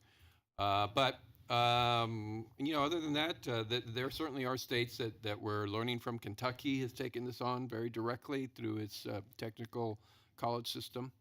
So there are states that we're learning from. Okay, so Board Member Walker-Griffin, Board Member Belansky. But I think your question, Valerie, was, or at least part of the question is, how do you design to be flexible and nimble? Yeah. That's the question for design. How do you design? If you were to design for flexibility and nimble and being innovative, you probably wouldn't design our system. It's no offense, but you wouldn't, because no, you wouldn't. So that day-long session that you all went to, we should, take a look at those boards. 2 days. Yes. That's really important, and that's this thing that we're not able to respond to so quickly. So if you start fresh, you have a little better chance because you don't have calcified structures to keep you from even asking the questions about being flexible, nimble, and responsive. I don't know, Dr. Vanderwood or Dr. Modesto, if you'd like, Dr. Todd, if you want to add anything on that. Dr. Modesto, I'll take 2. Sorry, Dr. Todd. Dr. Todd. I'm like, James Todd, 2 first names. How does that work? Okay. Well, I'll just say on the student services side, that was a lot of what we talked with. I think, Pamela, you were mentioning this as well, was how do we actually create support systems that can reach students in a timely fashion. They're on their devices 24/7, and how can we make sure that they have the guidance, the directive, the intentionality, the ability to be coached in different kinds of manners than we're able to offer kind of currently right now in our system, given our structures. So that was a big part of our intentionality too, is the personalization of what might be needed in an online environment like this. We were also asked to participate. Again, there was a lot of pre-work going into this. And part of what we were asked to do in a number of the sessions, webinars, as well as those interviews, was kind of drop the constructs that we currently live in. And so walking into that space, we've spent probably the first morning kind of making sure, they kind of fed us well, and then it was kind of that sense of they wanted us to strip away the constructs that we currently live in so that we could focus on, again, 5 years out, 10 years out. And if we're thinking in terms of what we're dealing with right now, we're going to essentially design exactly what we have right now. So for example, many of us who offer online courses, and I've gone back, this has influenced how I'm doing some things at my college, and many of us who offer online classes, what ends up happening, it's offered in 16-week format. Maybe, if you're really innovative, is 8-week format. But if you look at institutions that are purely online, which I've worked for in the past, you've got multiple starts, on-ramps, off-ramps. How are you connecting with other entities? What's that flow back into the 114? How do you flow in and out based on what's going on? And the other thing you're looking at that we talked about quite a bit was seeding the concept of online learning. It's ongoing. It's not just that one time. We're all continuously learning. And so looking at how you embed that as well into the process. Great. All right. We've got 2 more board members that have raised their hand. Board members Walker Griffin and board member Belansky, and then we should probably bring this to the close. We have about 2 or 3 more items to get through. Go ahead, Alex. Thank you, Madam President, and thank you to those that presented. I actually have 4 questions. Once again, I do apologize for the amount of them. The first one is, somebody might have already addressed this. He gets paid by the question. I haven't seen that yet, but I'll be checking my Chase app shortly. But how many classes will be offered, and is there a process on how the classes will be chosen? How many professors will be available to help out these classes and the students in general? And then for classes that may require to be a little bit more hands-on, say automotive, is there something to help that out? Like, say someone wants to become a mechanic, I'm sure a majority of it has to be hands-on. Is there going to be technology to enable a student to learn what they're doing online? I'll try taking this. I think that's his. I'm so sorry. No, that's fine. I would say the number of classes and the number of professors still to be determined. So I think as we think through the 2 pathways we've announced, medical coding and IT support, I think that is what we're trying to figure out. What does the employer that we've partnered with in both cases, and what do the labor organizations suggest is necessary for career advancement, labor market advancement in those fields. So I think that's what's going to drive those conversations. And I would say that the leadership of the new college, if enacted, would those I think are probably prime questions that those folks are going to be tackling soon. I think the hands-on component, I think the answer we've traditionally given is, I think that is why employer partnerships are so important, that we are finding people who are in a defined workspace, and we are integrating this type of instruction with what advancement in that workplace looks like. So I think that's how we would seek to address some of those issues, and I think that would be the model moving forward for different programs. Thank you. Okay. I'm just kidding, Alex. I'm glad that you asked questions. That's your role. That was only You're 3, a man. though. Yeah, what's the 4th one? That's okay. Board member Belansky. Maybe you've already touched on this, but I could use a little more clarity, and maybe I just missed it. But I'll start with Vice President Todd. How will student services, all of the different things that provided in a traditional community college, how will those be provided to students when it's fully online? I will let him answer, but I don't know that we've told Vice President Todd that he needs to defend all parts of this design. So I think he probably has ideas, but I just don't want him to feel like he's on the spot for justifying. I'm walking around with this short straw I drew at some point. We don't want him to be insulted when he leaves here. So I don't know that we did not end up planning everything. I think this was a question of what we could actually do, to be nimble, to be kind of just in time in student services.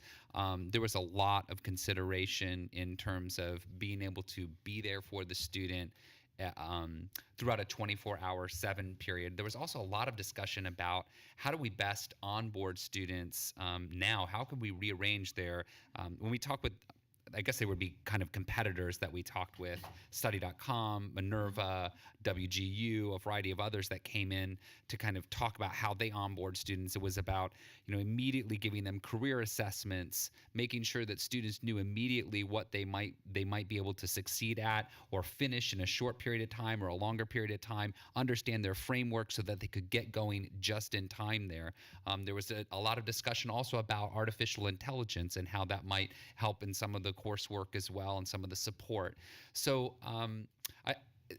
as far as we were thinking out of the box, it was much more about kind of like success coaching for students. And I think what was really impactful were some of the student experiences that we heard from and their connection with their either peer mentor or their coach in each one of these learning environments. And we thought that was a key component of student success. I would add, I think one of the other themes that came up in the conversation was around the role of intermediary organizations, that a lot of these other entities, mostly private entities, relied on civic organizations, libraries, other kind of entities related to cities to help bring that community together. So I think in reaching this population of adult learners, I think part of what the conversation at this design thinking session and part of our conversation has been, who are these other organizations that could help us create a sense of community around the online college? Because part of it also, and then I'll leave it a be because you'll be thinking about this as you continue to build this project. But like a student who needs an ed plan, how will the ed plan get done, particularly if the student is not able to take a whole lot of courses at one time and they're going to be taken at different periods in time?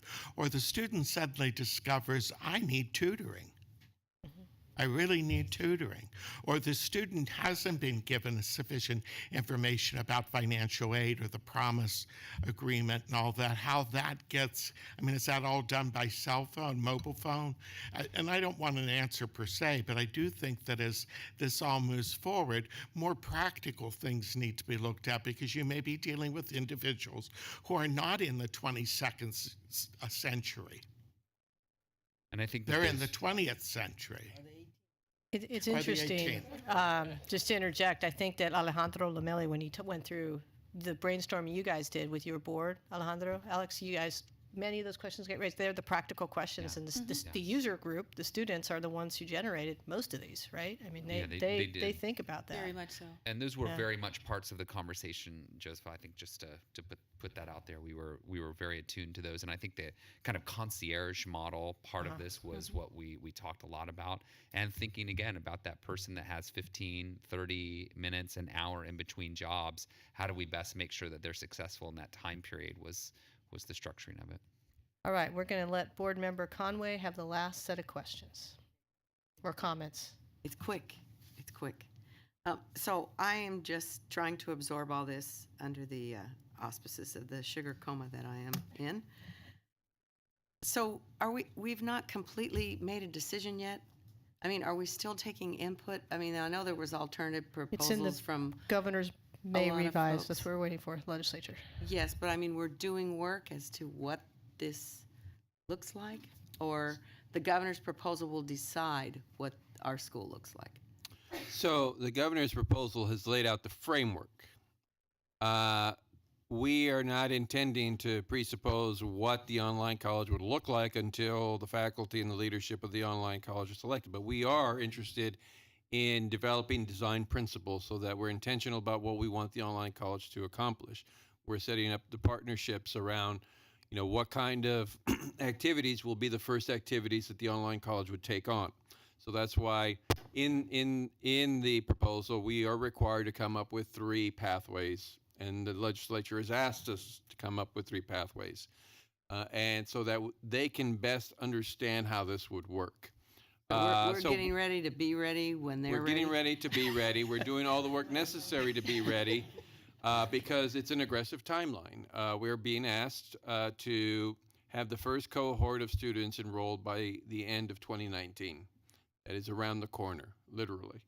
So there is work going on in parallel to prepare us for the actual work on the ground. But ultimately, it will be the faculty and the administration and the staff of the online college that will follow through with the details of exactly. And we should not want to in any way constrain those individuals from the work that they're going to do, because that is what we will hire them to do. Well, I'm hoping we're ready because I think I need to go back to school. Thank you. With that, I want to thank you very much for coming up and giving the presentation. Very interesting, very insightful. Thank you so much. And for the record, it is Dr. Modesto, if anyone asks who was here. It was. Thank you so much. All right, we are now on item 4.5, which is the Equal Employment Opportunity Longitudinal Data Guide and Program Update. And our council, watch out. Here come the lawyers. Let's go, gentlemen. Come on. But you're not in trouble. Okay. Good afternoon once again. The Equal Employment Opportunity Program is 4.5. the only program Page that's actually 107. run out of the General Counsel's office. And it is intended to provide assistance to develop methodologies for enhancing districts' hiring diverse faculty and staff. And this is a program that Deputy General Counsel Jake Knapp has been really leading the charge on for the last couple of years, and I think doing a great job. And I'm going to hand over to him the presentation on the update on the EEO program and to talk to you about the data guide that he's just produced. Thank you, Mark. Thank you, Board. We'll try to have a relatively brief update. I know it's been a long day, but we do have a few important things that we wanted to present to you all. Really try to accomplish three brief things. One is to present some new data that we just received statewide on demographics of our hires. Two would be to provide just a very brief overview of what our EEO program does statewide for our newer members, and then three, talk about the data guide that we're pushing out this year. So first, to the data. Just to frame this, the reason why we care so deeply about this program is because it relates directly to student success. There are clearly educational benefits to having a diverse faculty, and studies have shown that underrepresented minority students who take courses from underrepresented minority instructors can close achievement gaps by 20 to 50%. So just to frame what we're looking at here. Here is our new data. And you can see we have a longitudinal set here that goes back more than 10 years, so you can see some of the trend lines within the system. The line at the very top, the blue line, is our underrepresented minority student percentages. So you can see we're well over 50% of our students in the community college system identify as underrepresented minorities. We have each of the various job classifications represented on different lines, but I'll draw your attention to the purple line, which is the second from the bottom there, starting around 20%. That's our tenured full-time track faculty. As those of you who have been on the board for many years know, we've really had a relatively recent push the last few years. We've changed the funding allocation model for the EEO fund. We'll talk about that briefly in a moment. We've pushed out a lot of training on hiring practices within our system, retention strategies, things of that nature. So if you look at that full-time faculty line, it was really flatlined around 20% for quite some time there.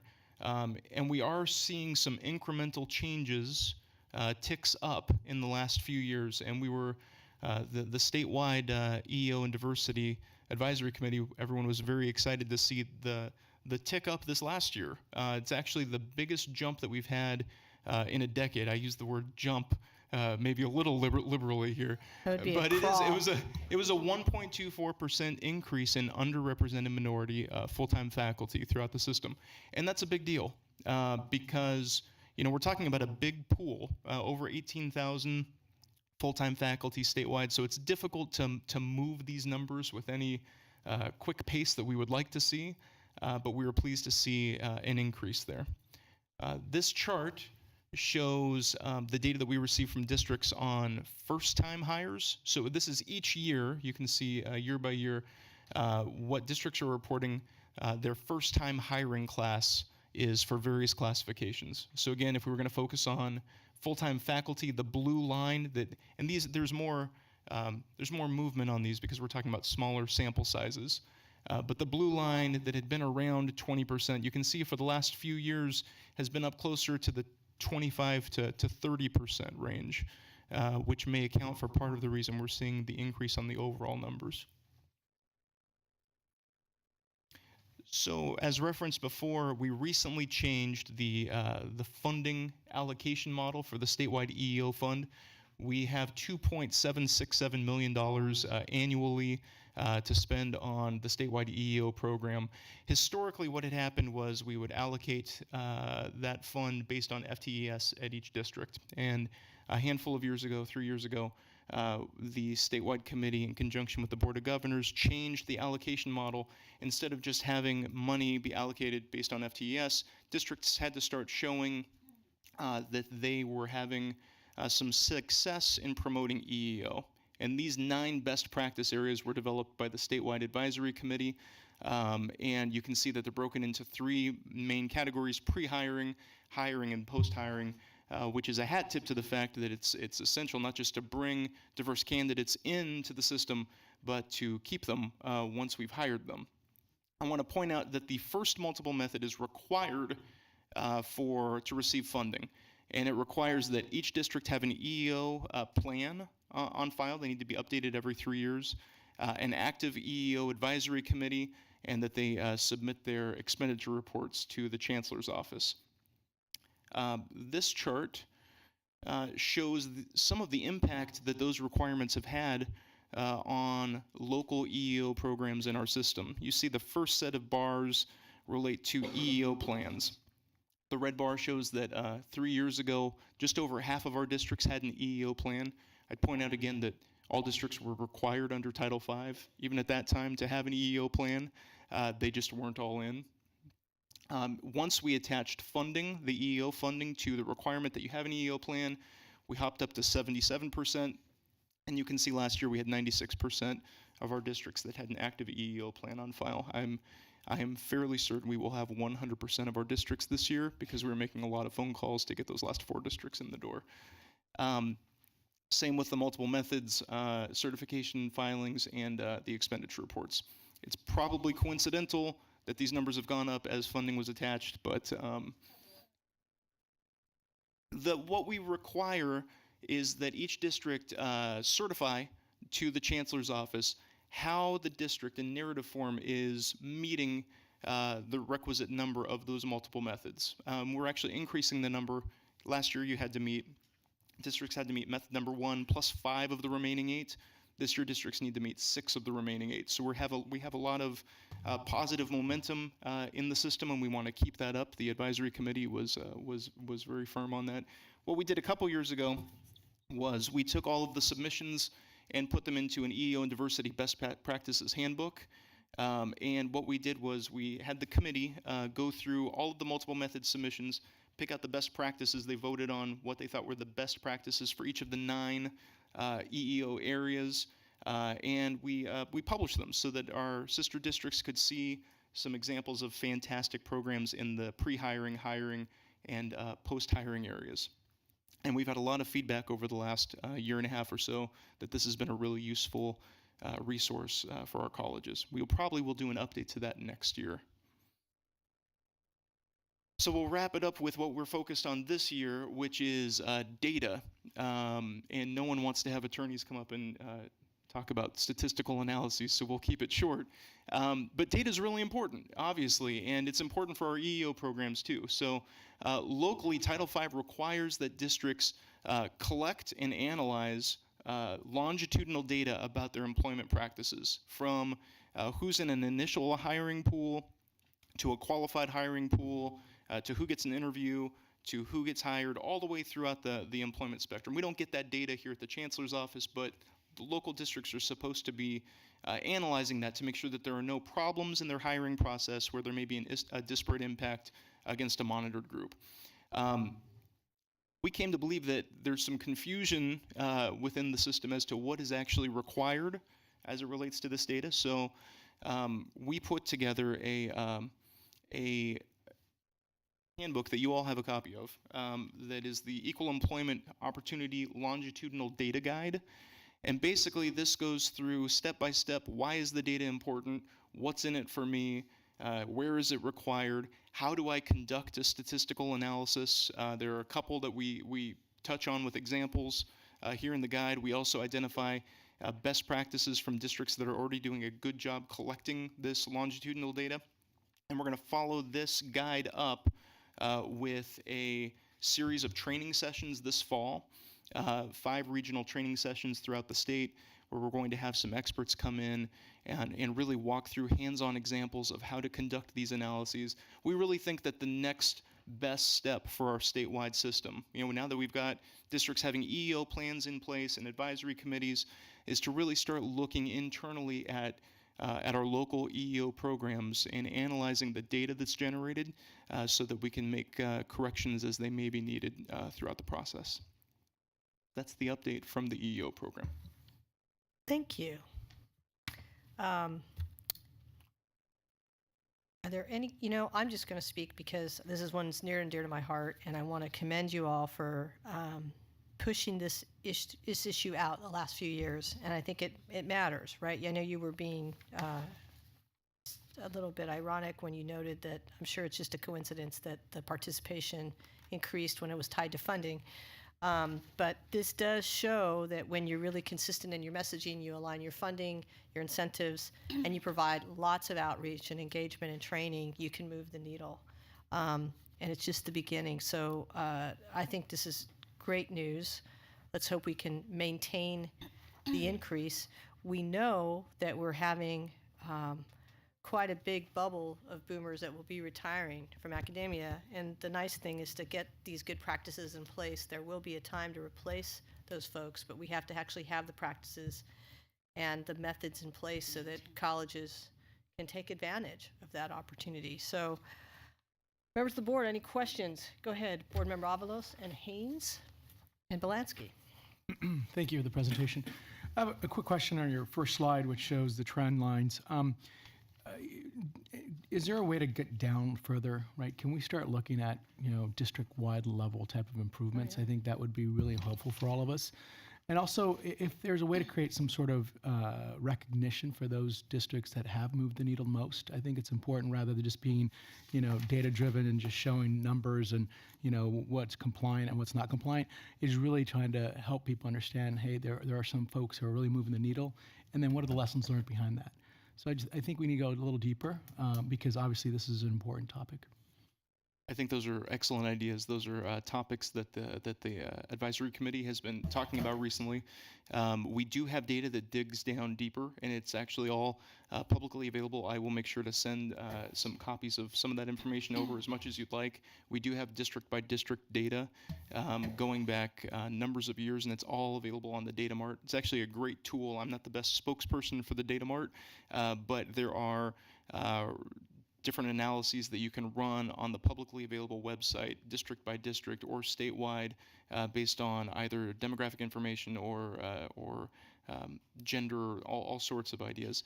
I do like the idea of bringing some attention to districts who have done a great job and who have shown it through the numbers. The report card that was referenced earlier, I would hesitate to make a report card in this area off the bat, but I think that it's important because it's an important area, and I do think we need to shed some light on that. So we'll take that back. Thank you. Yes, Board Member Haynes, followed by Board Member Belansky. So I realized that it was a 2.5 increase, but I don't know if you saw my face, how disappointed I was. And I know that there's been work on this area. So there's a couple of things, and I'll use Los Rios as an example, and there's still work to be done at Los Rios. So don't let me leave anyone with the impression that the work is not done. But there's been a real push to make certain that the committee process is diverse in terms of those who sit on the selection and the hiring committees. There's been some work around implicit biases because they exist. And then there's been training that we've encouraged everyone to go to because there's some misconceptions about how one looks at a candidate, one candidate versus another candidate, and puts a value that diversity really counts. Because there's a belief that when one goes for the best candidate, and sometimes that's translated into academic as a sole indicator of what values others may bring to the campuses. And so I want to bring those up. And then the other is about us all being intentional. And so this is the reality, and I've said this from the dais of Los Rios, which is if we are going to increase those numbers of faculty and staff on our campuses, we can't do this in a 3% increment. It means that we really have to bring on viable candidates where we're hiring at a 40%, which is a whole different way of looking at who comes on and what are the value of having diversity. And so it's kind of hard to take for others to say, because what they think is, oh, we've hired this one over here, and that meets the need. If we're really transforming our campuses, we've got to do it in 10, 15, 20, 25% of the hires we're doing over the next several years have to be folks of color. And that means really intentionality. And so I'll get off my soapbox, but Well, I think just to follow up on that, I'm imagining, and this is to your point, Board Member Avalos, I'm imagining that, we see this 2% over 114 colleges, but I would imagine if you disaggregate that, you're going to have some high performers that have done just what you stated, right? And it's about the commitment of leadership at the top that carries through the entire process. And the way you describe what Los Rios is doing is just really an excellent example. And then the training that I went to, they went through all of those examples of what does it really mean to move the needle? So I think Board Member Alva's suggestion and your Oversight Committee's suggestion is an excellent one. If you have 2 or 3 high-performing districts or colleges that you all want to bring to the Board of Governors in the next several months, we'd be happy to hear their story. We'd be happy to recognize them, give them a certificate or something, but really it's about lifting up those stories. At the end of the day, this takes major commitment and leadership, and it's not incremental at all. It's about a major jump, because that gap between the students and the faculty is, in California, indefensible. That's right. Indefensible. And we may be dealing with Prop 209 and all that stuff, but we should be able to move the needle. And again, you're going to be doing regional meetings. Jake, you should let board members know so we can show up at the ones in our areas, because I think that makes a difference as well. At least it makes us feel better. Okay, I think we have Board Member Belansky, and then we'll have Board Member Rawlings. So at this point in time, you should be getting 72 EEO plans, and you're not getting that. Is that correct? And then when you pull the data that you talked about, are you taking it directly from the plan, or is that being submitted separate somehow?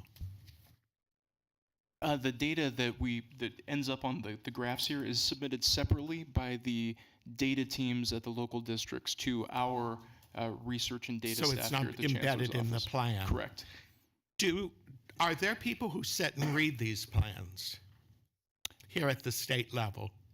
Yes, we have. Well, I can't say that I've read every single plan, but we do have subcommittees of our EEO committee statewide that has actually gone through and done peer reviews of the EEO plans to help those districts that were having some difficulties getting their programs off the ground.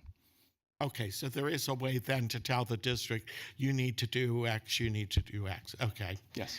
And the only other thing, because obviously it's new to me and I'm not sure who would be on it, but not by name of person, but maybe by position, who are the EEO Diversity Advisory Committee members? Just curious. So I brought the membership list just in case here. We have members from each of the regions in the state. We have Bay Area region representatives. Albert Moore from West Valley Mission is the co-chair with me of the committee. Eugene Whitlock in San Mateo, We also have, in addition to many HR reps, I won't list them all, we have an ACA rep, academic senate reps, we have CEO reps, trustee rep, chief student services officer, Professor Modesto is on our EEO committee, student senate reps, classified reps, and a rep from the registry.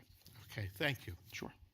Just because I'm interjecting now whenever I feel like it, because I'm tired, I do want to call out the Academic Senate for having been enormously supportive of this effort several years ago, and I think they're going to continue to be our partner in this. Go ahead, Board Member Rawlings. Thank you. I'm wondering, partly how deep a dive are we doing in some of the plans? And the reason I ask it is Julie Bruno would be one that would have experience with this. I was lucky to be a panelist on the select committee for the Higher Education Master Plan, and the panel that Julie was on, they touched on diversity among faculty. And I see there's also gaps among classified, although we're closer than the faculty are. And they talked about, and I think it might have been Assembly Member Weber who had commented on the fact that we've been aware of this issue for 50 years, and we haven't really moved the needle. And that's really a travesty, I think. And then I think about some of the work we're doing on the EEO, and I see we're having some incremental progress now. And I thought about a lot of my experience just over my career, 25 years in higher education, about even down to the questions that we ask of the committee members that are doing the review. And say on a paper screening, one example might be that you'd ask, could this person serve students with a diverse background? What's their experience working with diverse background? Well, as a white male, I have had plenty of experience working with diverse backgrounds. It doesn't mean that I come from diversity. And so maybe we're asking the wrong questions at a local level, and maybe there's some of those things that we need to question a little bit more, because the point that was made at that hearing was, you might have a pipeline of folks that you're trying to pull from on the UC level, getting their doctorates, trying to recruit them as our professors, and maybe they're not interested in becoming faculty, maybe they are, but it's not a lack of people. There's not a lack of qualified individuals. And so it really comes down to intentionality, as we've heard here a few times. How deliberate are we being at seeking that diversity rather than just being blind to the diversity, and recognizing that diversity is a strength and not a weakness? Can I respond? So can we have the slides back up on the screens? If you notice the first time faculty hires, I think it's the next slide. So this was, Jake and I were kind of looking forward to this data. This is the last data that came out, and we were really expecting, because the overall faculty number increased, we were expecting to see the blue line on this chart go up, but it went down, which was really disappointing. Then we dug into the numbers, and it turned out that the same number of diverse faculty were hired in both years, same absolute number. But the overall number of faculty hired was higher in the fall of 2017. So the percentage went down. And so that kind of got us wondering about whether, you're at the point that you just made. There isn't a lack of a pool, but this number might suggest otherwise. So that's one of the things that Jake and the EO committee is going to be digging down on, is how is it that we had a larger, higher pool of open positions this year, but the number didn't go up. That was concerning. Yeah, it makes me wonder a little bit about what kind of recruiting are we doing, and what kind of preparation are we doing? And maybe it does come back to the CSUs, UCs, and other institutions, private institutions that are giving these degrees and preparing people for these fields, and making sure that they're aware that that's a great field to be in. Being a community college faculty member, that's great. Vice President Epstein. Yeah, a couple hopefully quick things. One just initial observation is you've got two charts with all different colors, and the colors represent different things in each chart. It might be helpful to be consistent and use the same colors for both. That's because they're lawyers. The thing that kind of leapt out at me on this is the temporary faculty is so low, and it seems to me. I mean, I was really surprised by that because it seems to me like that's an easier thing to fix. They turn over more. They presumably don't have to go through as rigorous a process. And I was wondering if you have any explanation for that. Not an explanation, but a couple observations, because that's been true for many years now. The part-time faculty, underrepresented minority percentage numbers are lower than the full-time faculty. One is, it seems that across the state, the processes for hiring part-time faculty vary wildly. And I can't speak for any individual districts and their particular hiring process, but it does seem that it would make some sense, and it's something that our committee has been talking about maybe focusing on next year after we do the data focus this year, is standardizing or encouraging our local districts, since we are local control, to have some best practice areas when it comes to temporary instructor hiring, because it does seem that there are occasions where someone is needed to teach a course quickly, and there may not be much of a process at all in some situations. So it's an issue. The numbers speak for themselves, and it's something that we're interested in digging in deeper on. Yeah, I mean, it seems to me like that ought to be a high priority since so many classes are taught by these temporary employees. Just the last thing is, and I acknowledge what our president said about the Academic Senate's support for this. I think having attended the Academic Senate plenary, I did notice a distinct lack of diversity there. And I think it would be useful, maybe not with the same rigor as this, but also to keep an eye on the breakdown of the people that actually serve on these academic senates. I think it would be useful to have more diversity on the academic senate's people in leadership of this community. I think that might be helpful in addressing the larger problem. So I know the Chancellor wants to speak on this at the end. I'm going to take one more bite at the apple just because I get to. And that is that it's like the question somebody asked our Executive Vice Chancellor around the Strong Workforce Initiative. Well, what support are you not getting that you would want? And I feel like that's a question we want to ask the colleges, the EEO officers, the advisory committee you have, the academic senate. We know that there is a pool of talented people of color graduating from graduate programs in a variety of fields. We also know that, unfortunately, that pool remains kind of a rarity. It's still far underrepresented. And as you move up the credentials, as you move from BA to master's to PhD, those folks at the PhD level they're not exactly unicorns, but they're like white rhinos. I mean, it's a very small number that are getting PhDs in various fields just in California alone. We also have to think through what choices those folks have, right?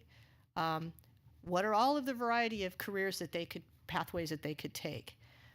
Why would they choose to teach at the community colleges? Had they even thought of it? Has that ever been on their list? Do we have a whole recruitment push for this? Why are we only looking at Californians? We're a very wonderful place to live, though the cost of living is quite high, but this could be a very rewarding career choice for folks. I don't know, whenever I talk to community college faculty, they love their jobs, actually. Do they wish they had more support? Sure, but they really love their jobs. The impact they have is amazing. So when I think about asking somebody, if I was going to ask Julie Bruno, what is it that you would want that you don't have? And she's going to speak here in a minute. It strikes me that if we were a law firm, since the lawyers are here, if we were, a white shoe law firm, we'd know that we need to go do recruitment and we need to pour a lot of money into it. And we need to go to all of those law students early on in their careers to try to get them to come to our law firm. I look at it the same way. We have this incredible population of students. They are the backbone of the economy of the future. They need to be taught by a faculty that looks like them. it's not for want of trying, but this just hasn't been on the highest priority for the legislature. I suggest that it may get to be a little bit higher if we continue to highlight the needs of this, right? And what it would take to move the needle. So we had a really highly motivated interim general counsel now 4 years ago that Twee was here and she did this. And she made this her issue. And she had the support of the chancellor and she had the support of the academic senate. And y'all moved the needle. But we have to keep doing it, and it has to be more than one individual who just decides that she's not going to leave until something changes.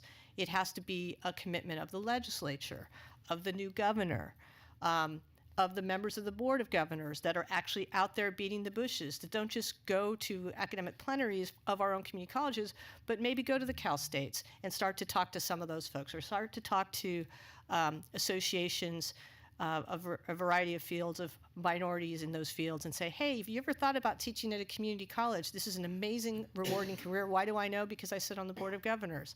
These are things that if we were in a different private sector setting, we'd all be doing if it mattered that much to us.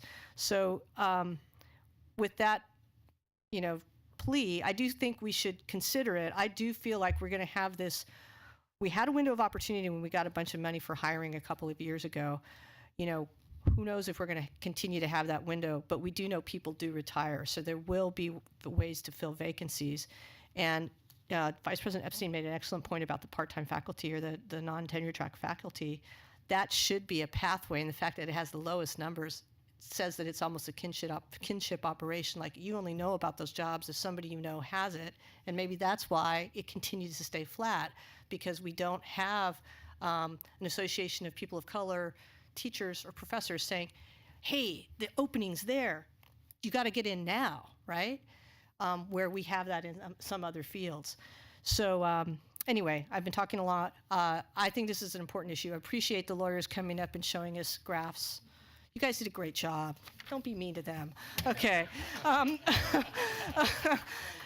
Be nice. And let's have our public comment, right, on this item?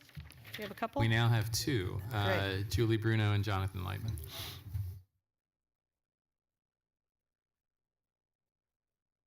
So hello again. Thank you. This is something that we are absolutely committed to for the Academic Senate. It's actually written into our strategic plan as one of our action, not only the strategy, but the actions, everything. So we're really firmly committed to this.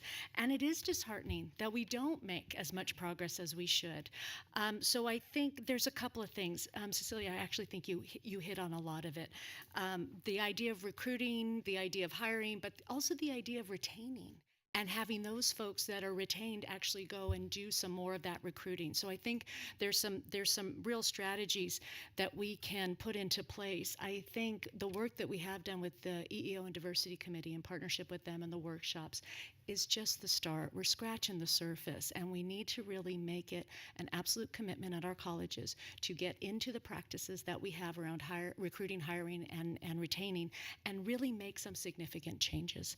The other thing, I know that our Academic Senate partners through the Intersegmental Committee of Academic Senates are absolutely supportive of this, and they recognize the need for it also. We have got to figure out that pipeline. We have got to figure out how we can take our students, get them into CSU, get the degrees that they need or the certifications that they need in industry, and come back and teach for us and develop internships and mentorships for them to get into the classroom so that we can grow our own effectively. We have the best. Don't tell the other segments this. We have the best students in our segments, so they can come back and teach, and they know our students, so it's built in, right? There's so many. We need to make consistent progress, and although we're going to make some progress through retirements, we cannot do this by attribution alone. We have got to start setting some goal for our colleges to make progress on that 75% instruction. That was in AB 1725. the regulations on the work group on regulations actually had a proposal that where there was representation from CEOs, CBOs, all of the unions, the academic senate, and the chancellor's office, and I know I'm forgetting somebody on there, CBOs also, came together and actually have a draft plan as to how to make progress on the 75% goal. I suggest we look at that again, because it's only through that progress are we going to really make some changes to the way that our faculty reflect our students. And I think the part-time piece, we've got to dig into it. We haven't dug into it yet. We've been focused on full-time. Those practices should translate, but we know that part-timers are, it's a little harder to get them into the fabric of our colleges. Finally, on the governance piece, the only way we're going to change the governance, the diversity on our governance committees, like the academic senate, like your senate presidents, are to recruit, hire, retain, and mentor diverse faculty into those positions, because they have to come up through. You just don't get dropped onto a campus and all of a sudden you're Senate president. It takes some time. So we need to recommit. We need to commit strongly, I know. And we've got to get this done. I don't think I've ever used the whole 3 minutes. You can tell where I'm at with this issue. Thank you. That's okay. Thank you, Julie. Jonathan. Thank you, Madam President, and members. Jonathan Lightman on behalf of the Faculty Association of California Community Colleges. And we have been engaged with the Academic Senate as well as with the Chancellor's Office on this issue. We're very pleased it's on your agenda. I can say my very first year as a lobbyist, when I was representing the social workers back in 1990, I remember being at a mental health meeting where the mental health professionals were dealing with this very issue, and one of the mental health directors, who was one of the few people of color at the meeting, said, "I would not recommend this profession to my own kids because it does not pay well." And I never forgot that, because the key to diversifying is very complex and it's a long road. And for us, it involves a couple of things. We need a short, a medium, and a long-term strategy. The short-term strategy is to bolster the EEO, but we need a mechanism to end the episodic hiring of full-time faculty. We could actually go back to the 1970s and graph for you that it's a very short window in each decade where full-time faculty were hired. So to suggest, well, you need to be there when that window opens is inappropriate for people. And then to say, well, hang out as an adjunct, and then you could get paid for whatever you do get paid with the benefits and whatever working conditions. People don't want to do that. It's inappropriate. What we need to do is we need to fix that. That is really what the medium-term solution is. And then the longer-term solution is exactly what Julie just expressed, which is the pipeline from the lower division to returning to be the community college faculty. Now, all in all, that is an over a decade process. But I would say that if we want support for our budget and for the things that we want to do, folks like Assemblymember Ting has made this a big priority. And to come in with a very comprehensive plan would be the way to go. I'm sorry that I won't be continuing to see this through, because this has been a personal priority of mine, but to whatever extent that I can be of assistance to you, I'd be happy to do that. Thank you. Thank you. Chancellor. So I appreciate all the comments that were made, and I certainly appreciate and understand the comments that both Jonathan and Julie just talked about. Let me give a little bit different perspective. There is nothing stopping us from hiring diverse faculty today. There are hiring committees going on each and every day, and I guarantee you there are faculty of color in those hiring pools. So while, yes, we all need to find more and better ways of making progress toward the 75-25, that has not done anything to stop us from doing what needs to be done in departments on every single one of our campuses to change that dynamic today. And so the conversation frustrates me a little bit, because it talks about what can and should happen in the future to change what's happening today, when everything available to us today would allow us to change begin to make that change. And so I think, you know, in my experience at Long Beach City College or at Oxnard College or in the Coast District, nothing has changed in this conversation. My experience in the UC Board of Regents suggests it is not just the California community colleges. Nothing has changed. And unless we decide to create some very uncomfortable conversations in our system around race and ethnicity, because even the faculty that are hired have historically not been well treated on campus, have not been given the same opportunities. And so, you know, I say this as a loving critic of our system. There have been many attempts to change this dynamic at all of our 114 colleges, and we are still barely seeing change. I agree that we need to hire more faculty. I agree with all that. But unless we do something very different to the culture of how we hire, in a systemic way, in a real way, and do it quickly, you are not going to see any change in these numbers for the next 10 years. In order for us to change, I think Member Haynes hit it right on the head. We need to see 30 and 40% changes today. So I think for the board, we will pursue all of the avenues that we have. We will continue to pursue and push for more faculty hires, greater representation of colleges meeting their 75% obligation. But unless the board thinks about doing something very differently with the boards of trustees, with the leadership of the 72 districts, for them to do something drastically different, you are not going to see a change. As much as I'd like to be optimistic, I've had that beaten out of me over the last 25 plus years of being in the system. We would need to do something very different in the culture of the way we hire. And I think that's a conversation we should have, because that is a direction that you would need to give us as the Chancellor's office, what you want to see us do different with the way that we handle incentives in the system or the way we talk to our boards of trustees, because that's where change has to happen. All right. Well, that was rousing. Let's go to, I appreciate that. I appreciate that. This is your chance. Cue up your discussion of Tom Bradley. Since it's late anyway, I'll just say it for you. I'll say it for you. In Los Angeles, the city of Los Angeles was primarily, the bureaucrats were primarily white. And then something changed when Tom Bradley became mayor. And he made it his personal mission to ensure that the doors were opened in City Hall to people of color, not just African Americans, but all kinds of people of color.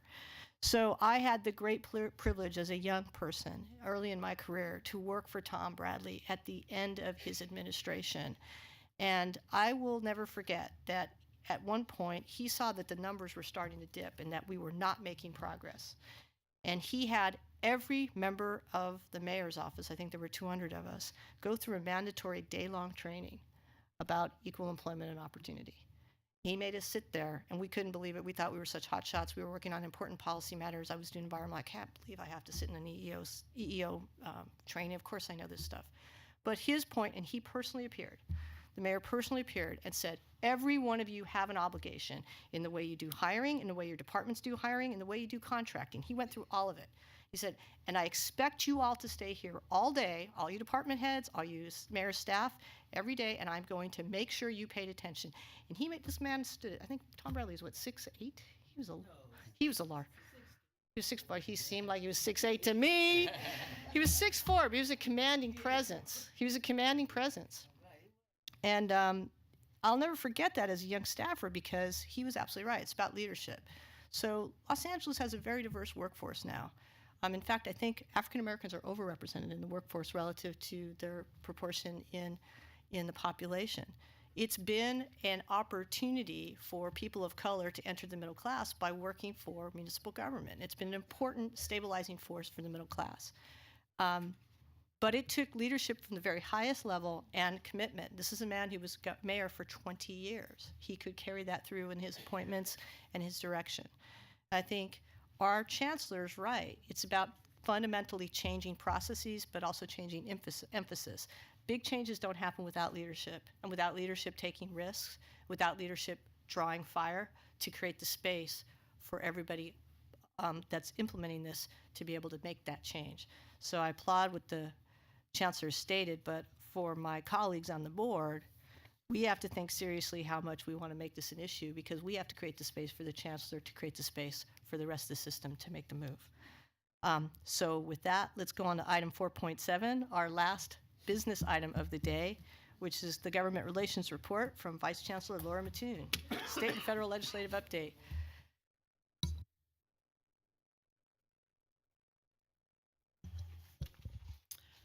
Good afternoon, President Estelano, Vice President Epstein, members of the Board of Governors. I'm Laura Mattoon. I'm Vice Chancellor of External Relations. Today I'm pleased to be joined by Tracy Thomas, who came on board in March as our Associate Vice Chancellor for State and Federal Relations. Mr. Thomas and I will be co-presenting item 4.7, the State and Federal Legislative Update. We're beginning on page 115 of the board agenda. On the state advocacy front, as you know, when I started with the Chancellor's Office, one of my goals was to try and increase awareness and understanding of how our system operates among legislative staffers and legislators, and so we've continued that effort. This year we hosted 2 legislative briefings, one on the online college, one on gainful employment, and then our series of equity convenings around the funding formula. In addition to the 3 items that are listed here in your board update, tomorrow, Executive Vice Chancellor Hope and Vice President of Student Services from Modesto, James Todd, I think it was Dr. Modesto is how we're referring to him, will participate in a legislative staff briefing to essentially highlight what they did for you here today around the changes they've made in advising on their campus. I also just wanted to highlight Board Member Rawlings, who participated in a legislative oversight hearing of the Select Committee on the master plan to discuss the needs of faculty and staff. In addition to our board member, we had James Todd participate, and Julie Bruno also participated from the Academic Senate. And then Specialist Colleen Ganley, who you heard from at our last board meeting around the work that we're doing on food and housing insecurity, participated last month in a hearing of the Select Committee on Campus Climate to highlight some of the issues and activities that we have on that front. I'm going to turn it over to Mr. Thomas to talk a little bit about an update on some of the bills that we are sponsoring and supporting. Hi, it's a pleasure to be working with the Chancellor's Office, and a pleasure. And my name is Tracy Thomas, and I come to you sort of as a data-driven, metric measuring, objectively observing MBA type with a lot of corporate and government relations experience. And of the great many documents that I've had a chance to review since I started, the vision for success stands out. It really resonates with my academic training, and it resonates with my professional experience, which makes it really easy to join with Chancellor Mattoon here, lockstep in a commitment to make the vision for success a part of the work that we do in governmental relations. So with that, we have sort of restructured the state legislative update. As you'll note on the first page, we have listed the 5 goals in the vision for success. Additionally, what we've done under the sort of bill analyses where you will see the support position, we have placed in italics the vision for success goals that align to the bill. And just to sort of begin to walk through the document a little bit more, we have 3 sponsored bills this year. We have AB 1935 by Irwin, which deals with supervised tutoring, AB 2666 by Assemblyman Medina on data sharing, and AB 3255, which is an omnibus bill. We had our first key deadline in the legislature this year on May 11th. All the fiscal bills had to pass their first policy committee. I'm pleased to report that all 3 of our sponsored bills passed their policy committee and are moving forward in the process. Additionally, at the March Board of Governors meeting, the board took action on 5 bills. Those 5 bills also passed their policy committees, and they're moving forward in the process as well. So with that, I'll turn it back to colleague. Thank you. On page 117 begins a series of bills that we're proposing to take a support position on. All 5 of these bills have been reviewed by our division and by a cross-divisional team that looks at proposed policies, as well as discussed by our consultation council before coming to you. So just quickly, I'll go through these bills and give you the opportunity to ask me any questions. And if there aren't any questions, we'll move forward with taking a support position. So AB 2891 by Assemblymember Holden. This bill expands the dual enrollment partnership program that was created a few years ago by Assembly Bill 288. Right now, these dual enrollment partnerships exist between our districts and public K-12 schools. A legal opinion by our office interpreted that charter schools were not included in the scope of that bill. The author's since come forward and said it was his intention to include charter schools, in particular charter schools governed by school districts. And so this bill corrects that. It's the same language that is in this bill is also contained in the governor's trailer bill language. So it looks like that will be going forward either through bill or through governor's trailer bill language. The next 3 bills recognize the role that support services play in improving student outcomes and closing achievement gaps. The first bill, AB 2933 by Assemblymember Medina, is sponsored by the Faculty Association of California Community Colleges, and it's modeled after a program that currently exists in Orange County, where essentially Orange County's the county created a single point of contact for county services that community colleges can reach out to put their students in contact with the county and to help students understand what other benefits beyond those provided at the college they might be eligible for. The Orange County reports back that this has resulted in a growing number of students taking advantage of those additional services, as well as better knowledge on the community college side about what types of services might be available to students. So this bill seeks to replicate that process, that single point of contact across the state. The bill was approved by both policy committees on human services and higher education as in the appropriations committee pending fiscal review. The next bill is AB 3153. This would create essentially a summer Cal grant similar to the summer Pell Grant for students who are in a baccalaureate program. So students at that upper division level, for our students it would be transfer students at that upper division level. Their 2 years at the upper division would have the opportunity to take up to 9 units in the summer and receive a Cal Grant award for that. And then the final bill in this category, SB 1275, would create the Hunger Act of 2018 and seeks to provide an additional benefit to students who receive a Cal Grant B who need additional resources to cover meal plans on their campus. The final bill in the support list would create in statute the California Apprenticeship Initiative. We talked about this bill a little bit earlier when Executive Vice Chancellor Tom Quinlivan was up here. This is a competitive grant program to fund new apprenticeship programs, and this would put the program in statute. Right now it only exists in budget bill language.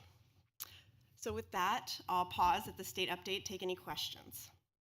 Any questions or concerns or comments on the bills that the Chancellor's Office proposes to support?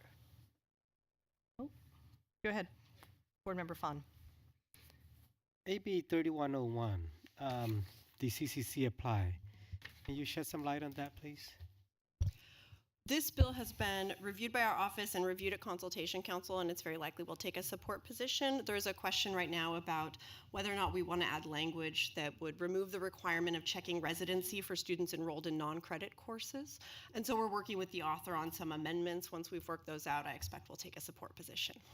So eventually our office or our system will support that. That's good to know. And then 1406, that's passed, and SB 1406, baccalaureate degree pilot program, extension of the dates or something like that? Yes, we've taken a support position on that after the last board meeting, and this bill's moving forward. In fact, it's what passed off the Senate floor consent file and is now pending in the Assembly.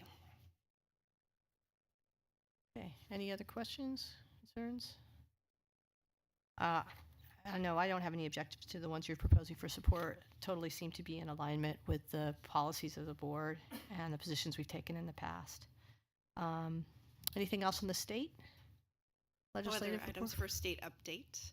And then on the federal side, Just a couple of quick updates.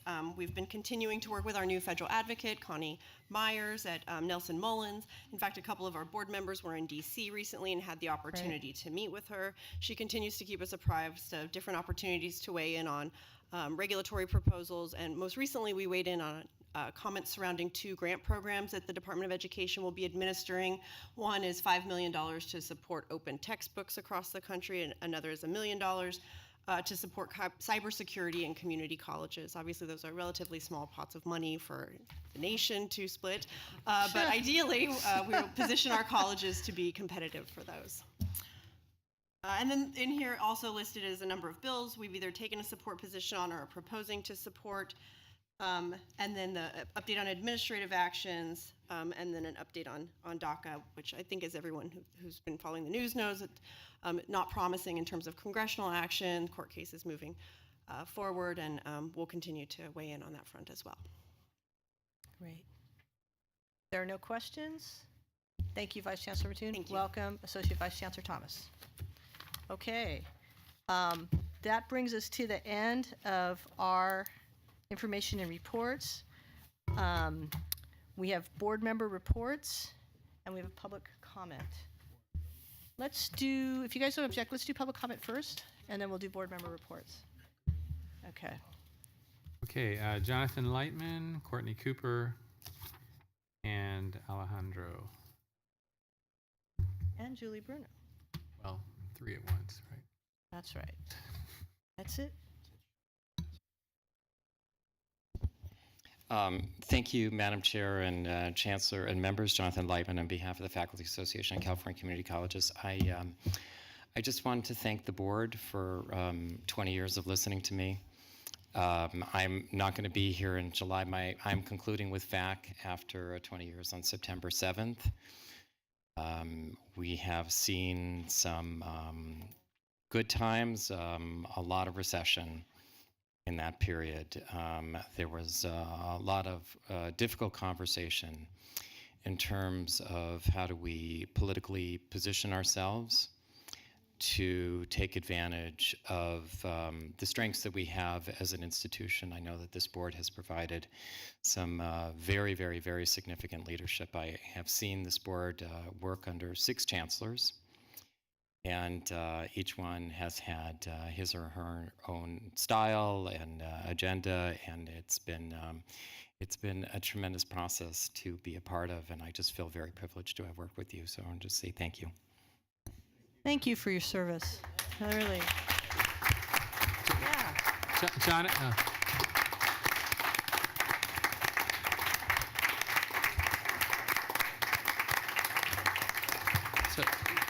Jonathan, is it true that you're leaving to go to work for the online community college? Right. Well, the issue is that I have to make sure that I have sufficient broadband to even fill out the application. So we'll see about that. But you know, I'm not saying no to anything at this point. Thank you. All right, Courtney. First, just want to give recognition and thanks again to all the COF students, Fitzgerald Graves, Deanna Shelbourne, and Marlene Hurd. Just without those students keep pushing this agenda forward, we would have never gotten to this point. I know that they've been spending about 3 years working on this, so just really grateful, and definitely want to say hold us accountable, whether for like student government, for our local administration, to make sure that it doesn't just stop with this resolution. This will also, I just realized, be my last meeting about 30 minutes ago. I just want to say that I'm completely grateful for the privilege to serve in the system. I am a disabled Black queer woman, so this is not anywhere that statistically I should have been allowed to take up space. And the imposter syndrome is still real, but I just want to say it has been amazing, whether in the Chancellor's office, the Board of Governors, on my own board, just the variety of leaders and the dedication. So thank you to all of you for your service. And while we have different expressions of how we think best to work for students, we definitely have that same value of students and making sure they're able to be mobile. And I feel like all the opportunities I got are a reflection of that system. So thank you for that. and for the organization. Right now, we're planning our July training, so everyone keeps asking. We will not know what students are the new president or the new council until July. We're considering breaking that up so we have more opportunity to have training be more comprehensive, but that's still in discussion. We're working on also ensuring participation for our General Assembly October 19th. That was moved over to fall, but due to summer session, we don't want to lose that momentum and make sure students' voices are still heard, so we will be working on outreach for that. Financial update, just want to give a big thanks to the CEO, especially Ms. Mattoon and Vice Chancellor Moore. Our funding should be disseminated before the end of our term, which will be the first year that we actually receive it. So we've met all those criteria set forth by Paul Fung's bill. So just leaving on a really high note.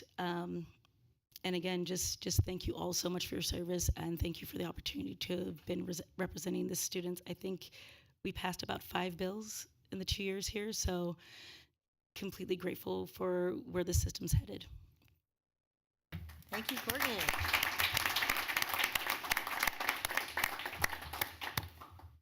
Go ahead, Alejandro. Thank you. So again, Alejandro Lomelli with the Student Senate for California Community Colleges.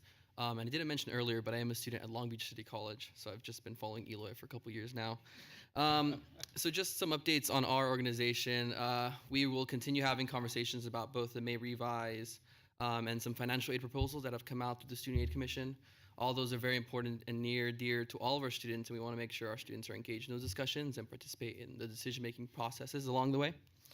We're also looking holistically on how better to collaborate with our system partners in different segments. So we have statewide student organizations, both in the UC and CSU, that we have not partnered with to our best capabilities, and we're looking forward to having meaningful conversations about how we can be a singular voice in a lot of the advocacy stuff that we do.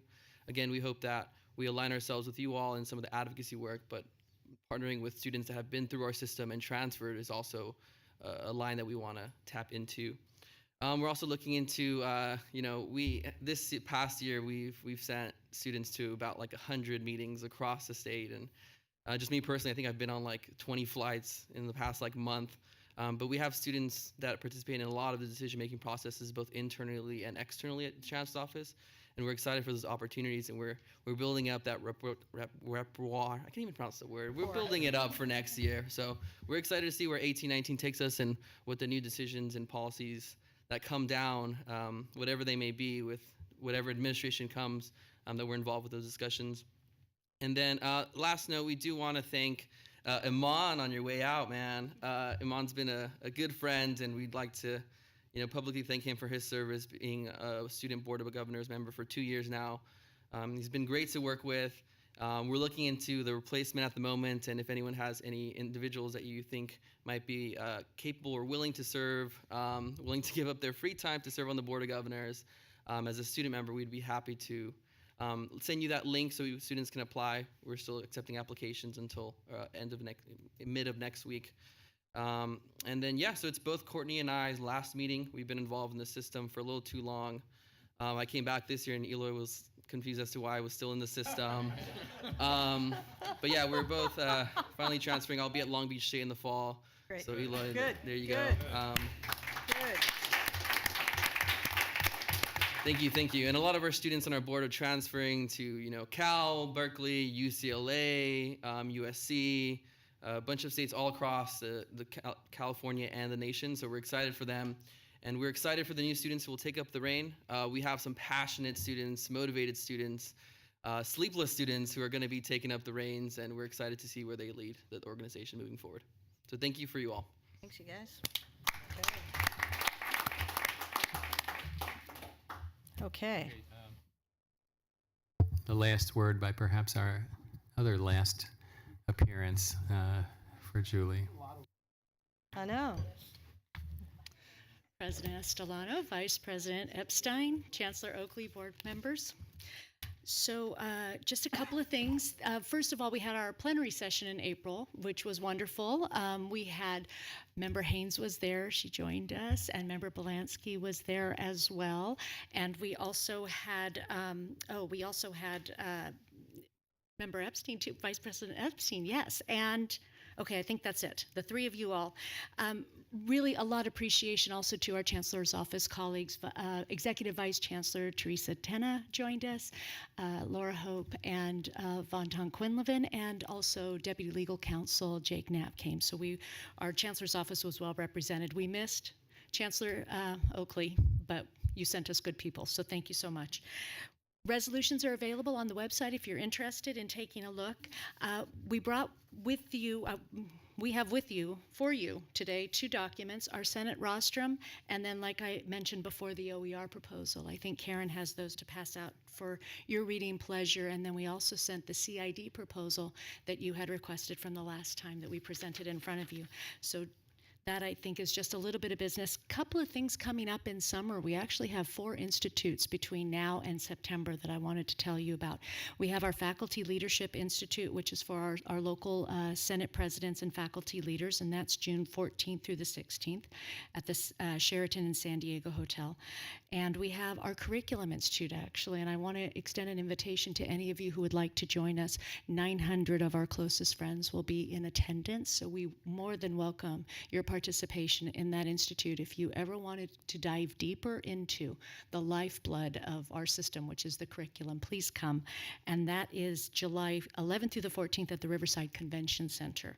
So we've got a convention center. That shows you what a large group we're going to have.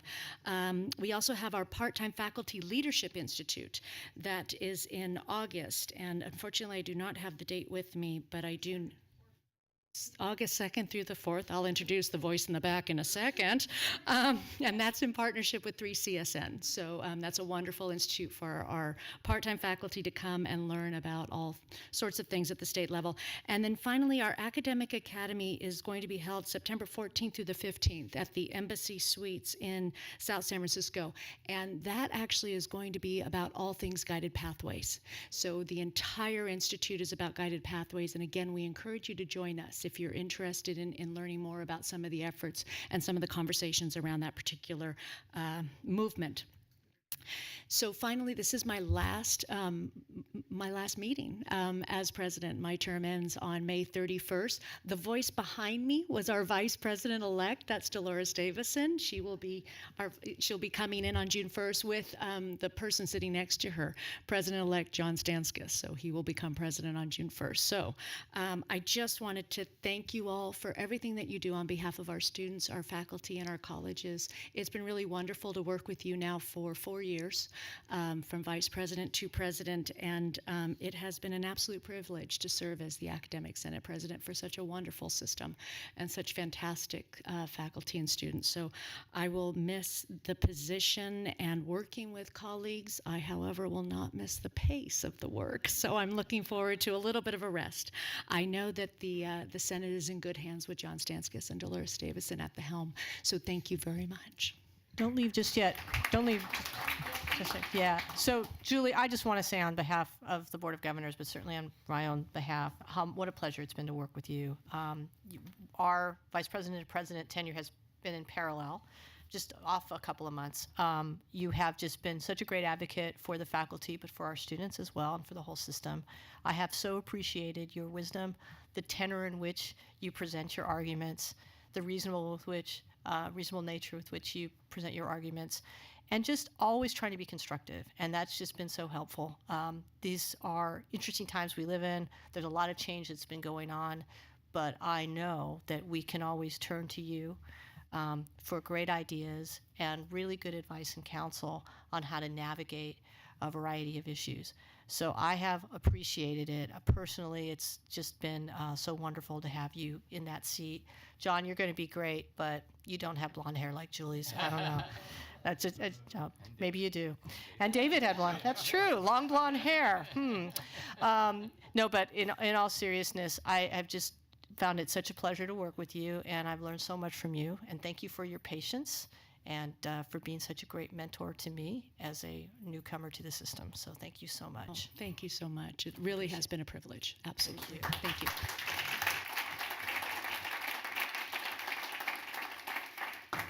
Madam Chair, I just kept waiting for her to come with a ponytail, but that didn't happen.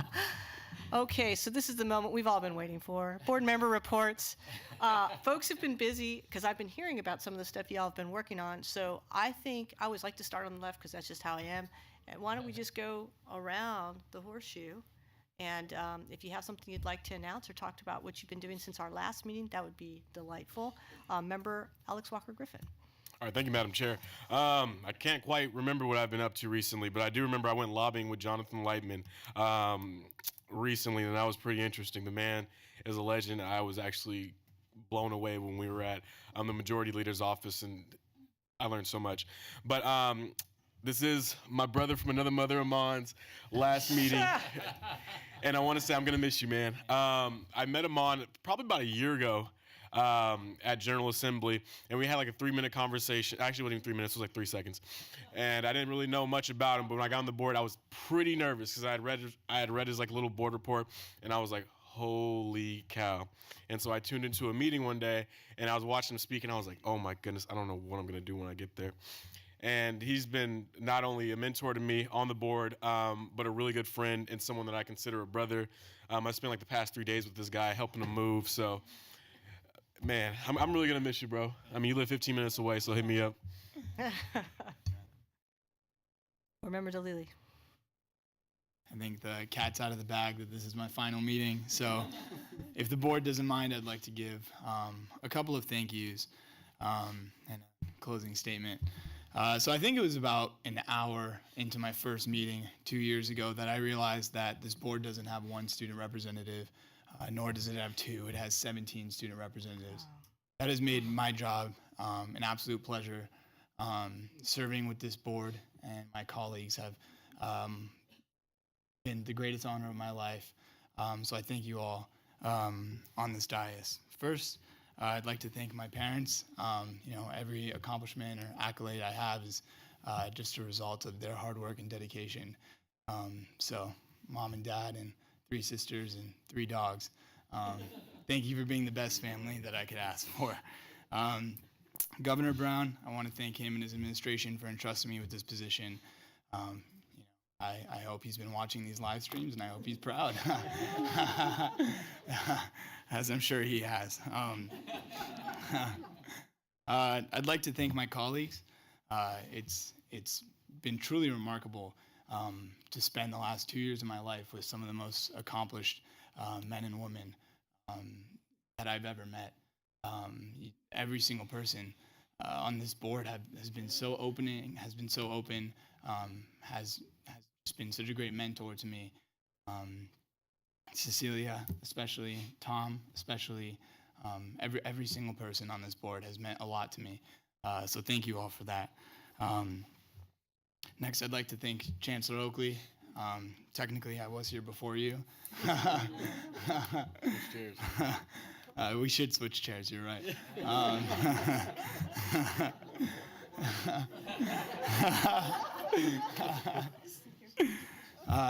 In all seriousness, I think you are the man for the job.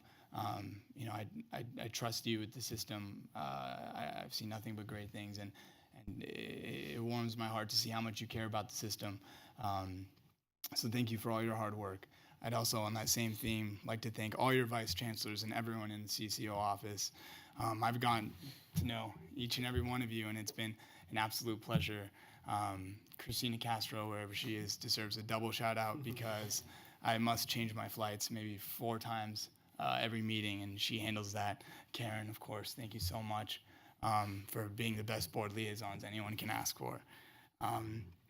Next, I'd like to thank Hassan Khan. He was the board member before I was, and likewise to your intimidation. I was very intimidated to meet Hassan for the first time, and I learned so much from him, and he's a great friend, great mentor, and he's truly the epitome of what this position should be, and I hope that I have filled his shoes well, and I have no doubt that Alex will not only fill my shoes, but exceed anything that I've done in this position. And winding down, I think the biggest thank you belongs to the 2.1 million students that I was allowed, that I've been given the opportunity to represent. It's truly been the greatest honor of my life, And I really hope that I have made this system a little bit better for them, and I've made the lives of those people that I care so deeply about better. And it's student activism that we saw today that is so inspiring, and that truly makes this system the best system of higher education in the world. This is an amazing, diverse system, and I think it has the potential and the ability, and I think it will change the world. So thank you to every single person for allowing me to embark on this journey. It's been an absolute great honor.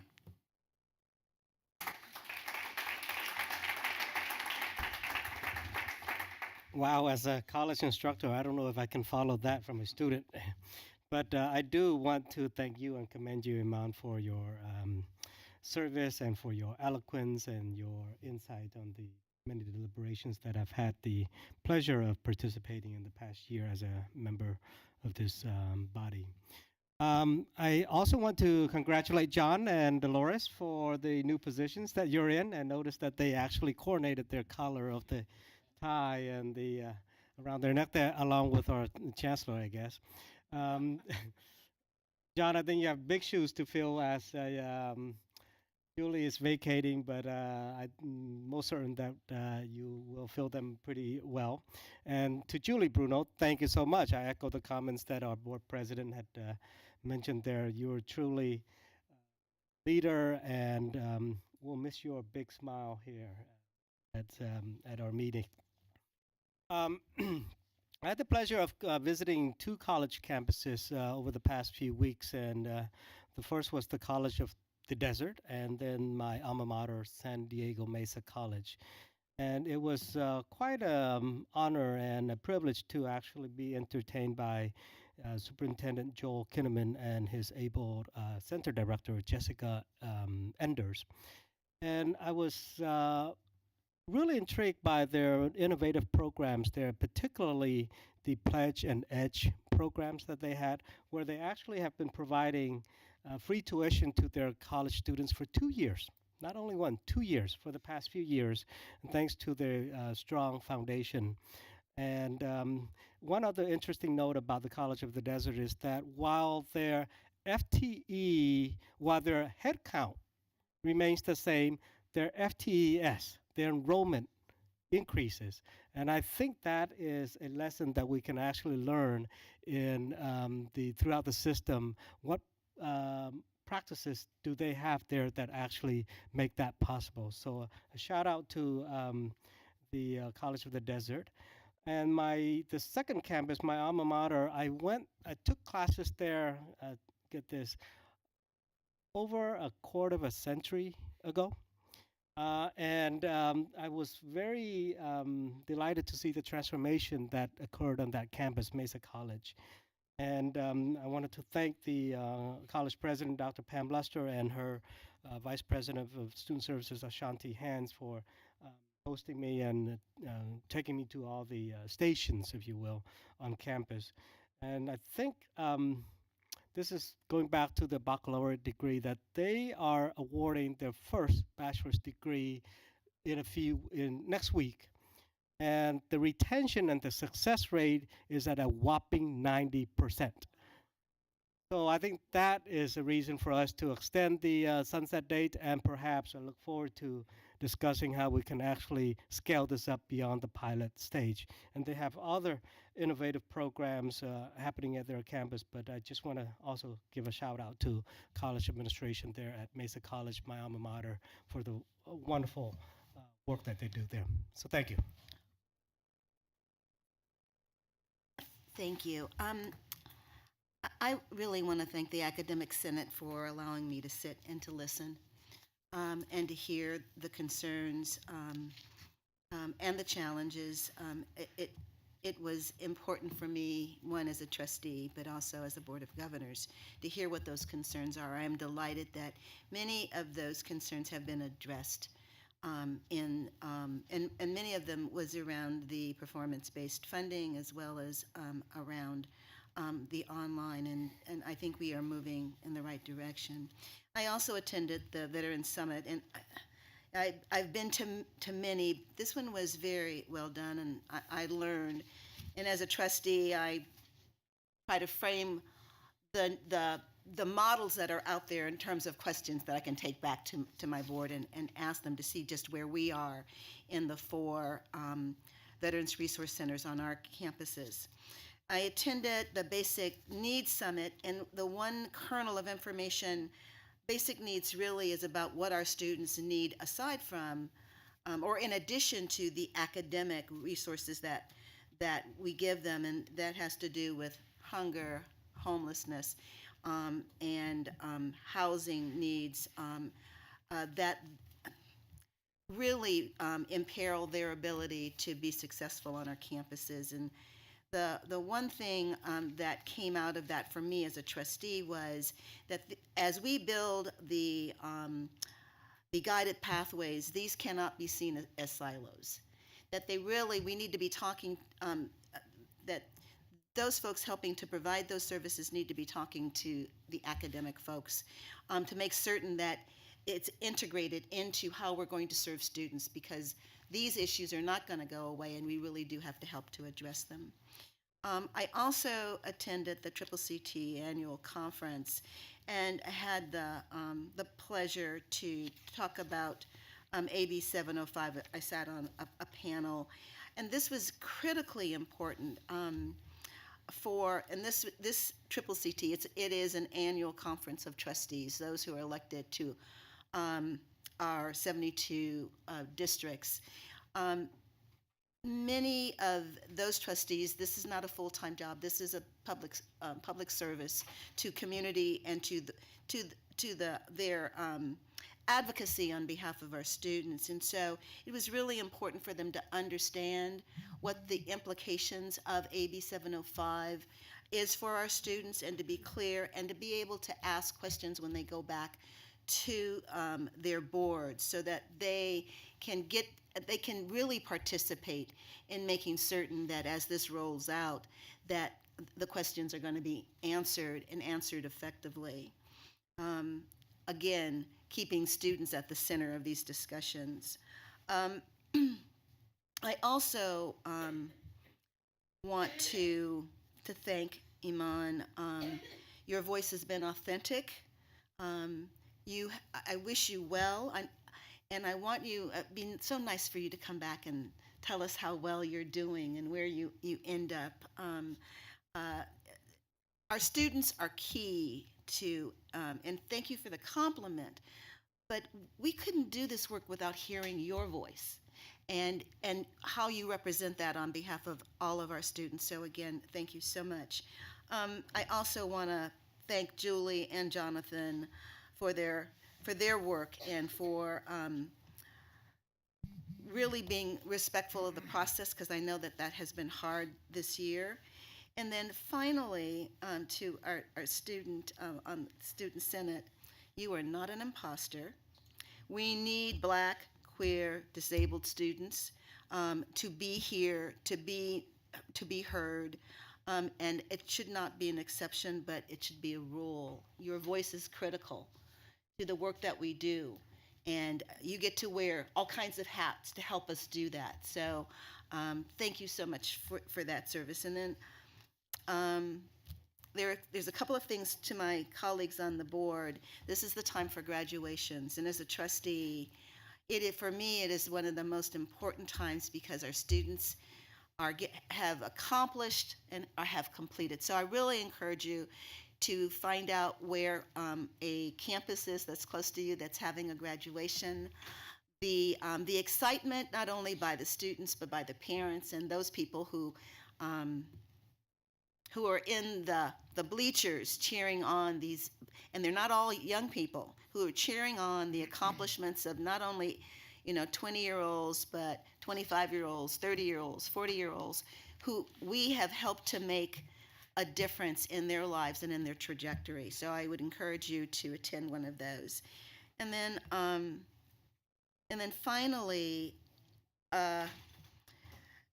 just to explain the importance of leadership relative to diversity. I worked in the legislature, and I was there for part of the time that Willie Brown was there. And Willie Brown Now, we can like Willie or not like Willie, but what Willie Brown did was to ensure that folks of color were in the trenches in terms of staff and in terms of policy. And I'm not just talking about black people, I'm talking about all kinds of people. That one individual made the difference, because 25 years later, there are significant numbers of people of color who are doing policy in the legislature. When I left the legislature on staff for the speaker, when you walked into a policy discussion on Thursday afternoons, there were lots of people of color. It was the majority when you sort of put us together in that. And that adds to the valuable discussions on what is going on. It's just imperative that we work toward doing that on our campuses. It cannot be sort of, you do it as it just can't be sort of, we'll do it in due time. It's just too critical. And I think with that, I'm finished. All right, my turn. So I'm going to take my time just to call out, you guys all saw this, hopefully, something that I sit on the board of the Foundation for Community Colleges as your representative on that board, Jennifer Perry and I. And so one of the things that we did differently to this meeting was to bring this along so you guys get a sense of what's there, right? Because, we don't hear from Keitha regularly, but I think this is a way to communicate. And I'd call out the second page first, in my opinion, which is, raising $3.5 million from philanthropy to see this concept of the new online college, right? That to me is significant. I think this year we're on a run rate to hit $43 million. Is that right, Keith? Around there, which when I started on the board, it was probably 25 million. So, so it's about 20 million over the past 4 years that we've increased, which is pretty significant. Major activities that the foundation did today, the Classified Employee Year Awards, was sponsored by part of it was sponsored by the foundation, which I think is huge. Again, the Innovation Awards that we saw today, that's direct correlation to the money raised by the foundation, given back to the community colleges in that manner. And then, of course, apprenticeships, another significant piece here that we're trying to move forward. So all in all, the foundation is doing great work. And, I think, as a member of both boards, it's been an honor to serve both groups. In parting, I do want to recognize Aman for all the work you've done. Your voice is obviously imperative in serving our board. Your perspective, what you brought to the table, is incredible. And you serve in the line of all these great student representatives. Every person who I've met who's a student representative is incredible, right?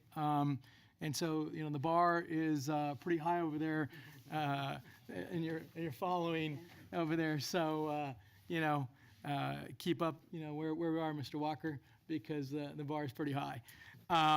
And to Julie Bruno, it was great working with you. Thank you very much for all the work you've done and representing the faculty, which is incredible. And with that, next. All right, I'll try to be quick. First, I just want to call out Courtney and Alejandro. Your contributions have been really helpful. Courtney, I feel like I've seen you a lot here over the years, and you've really contributed a great deal, learned a lot from you. Alejandro as well. Iman, what can I say? You've been awesome. I feel good that actually Iman's going to be working with my son starting in this summer, so that's fun. I know I'll be keeping an eye on you that way. And Julie, Julie's been at every meeting that I've been to as a board member. I'm not going to seem the same without her. Great, we've met privately a few times, and really, even though I give her a hard time every now and then, I think I have a world of respect for what you do and how you've done it. Just real quickly on other things, I did have the pleasure of attending the Academic Senate plenary, which was eye-opening. I've also managed to get to 4 colleges. I just want to thank the colleges that hosted me at San Jose, Allen Hancock, Cerritos, and East LA.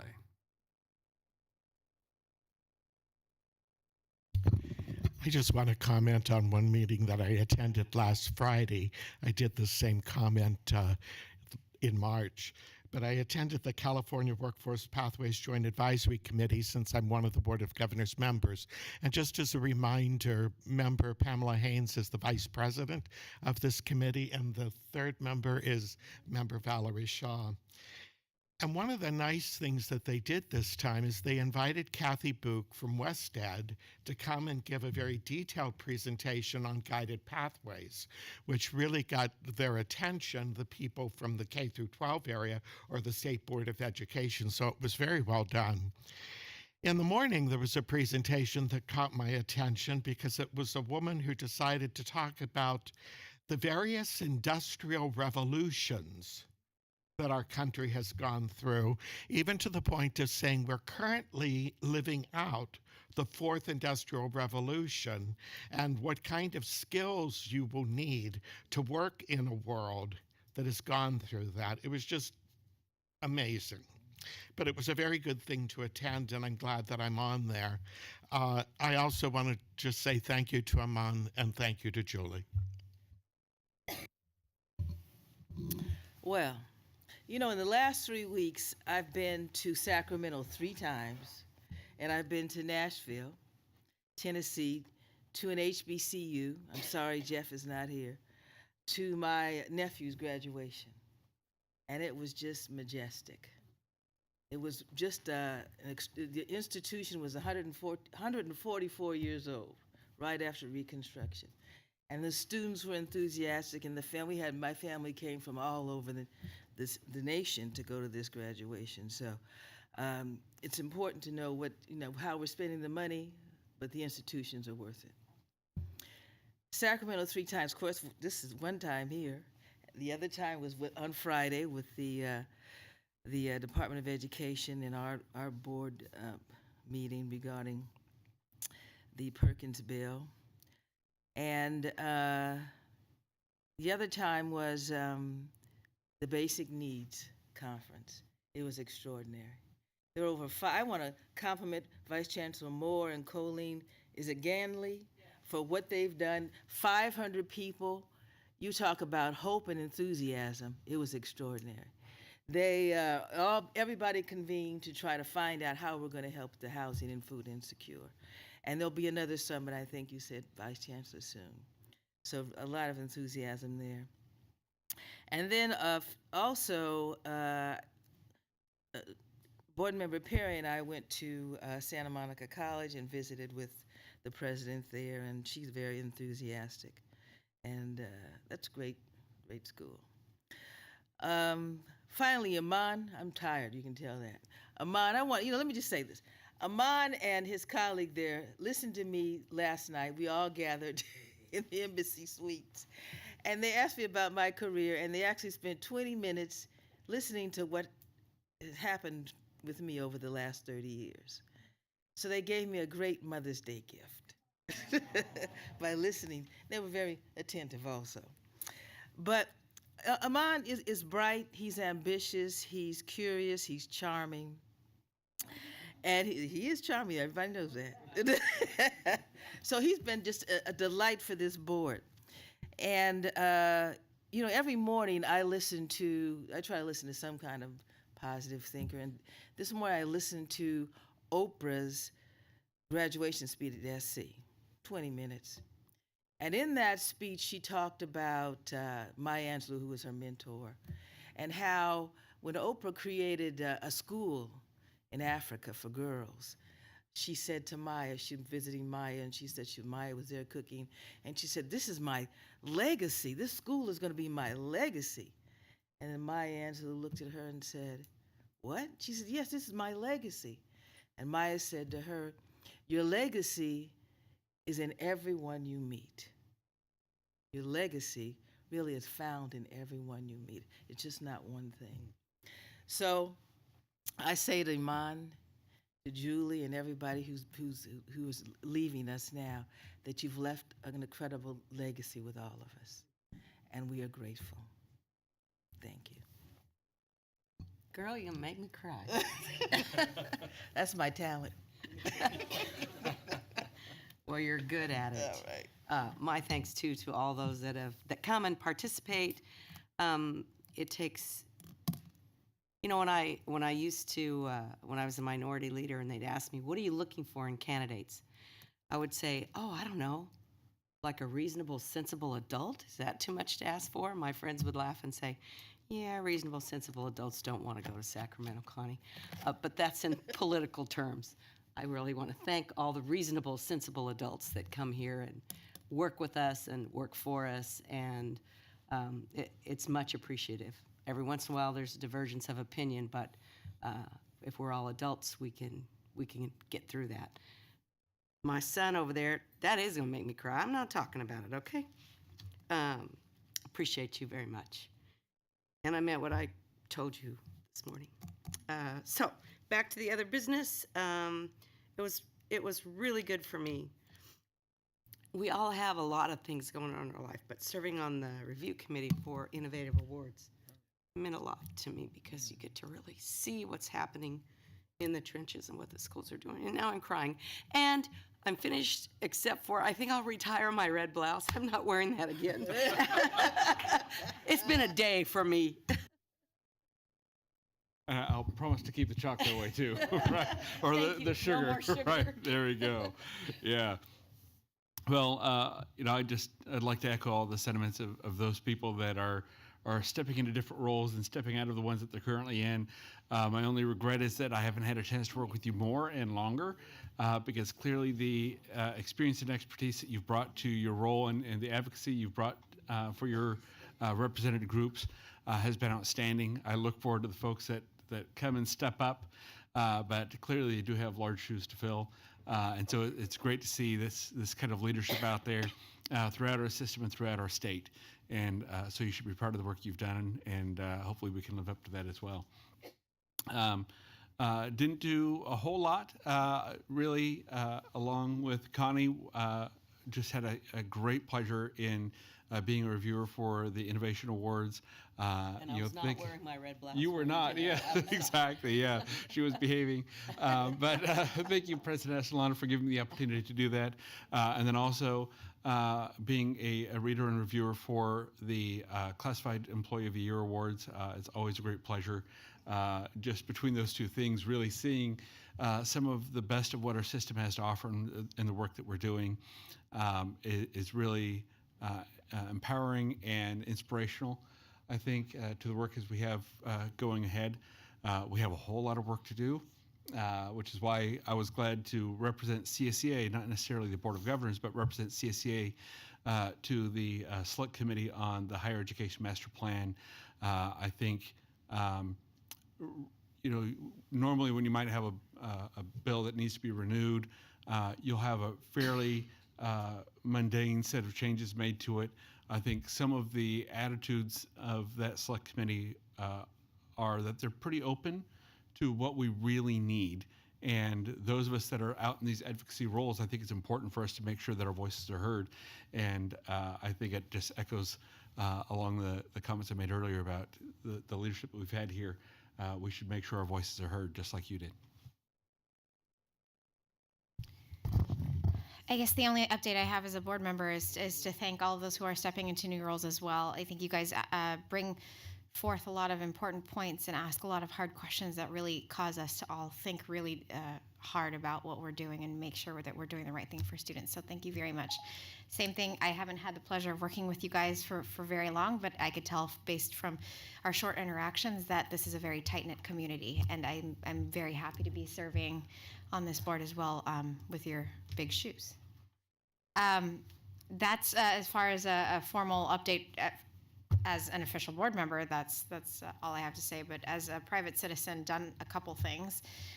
One is to work with Cabrillo High School in Chancellor Oakley's old hometown of Long Beach, with the California Academy of Law and Justice, which is a joint program between the California Department of Education and the State Bar of California, basically to mentor and be a guest speaker to a lot of high school students who are aiming to further their lives beyond high school. You know, these are a lot of underprivileged kids who have a lot of great opportunity, and I'm sure that one of them might someday fill Iman's shoes.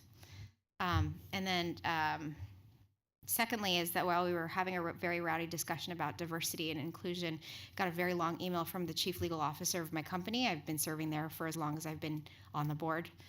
So my tenure there has been simultaneous here, and we're choosing to have those difficult discussions. And I look forward to having those difficult discussions and hope that we make the space to make the space to make the space. So thank you. Thank you, board members. And with that, the Board of Governors meeting has been concluded. We'll see you in a couple of months. Thank you.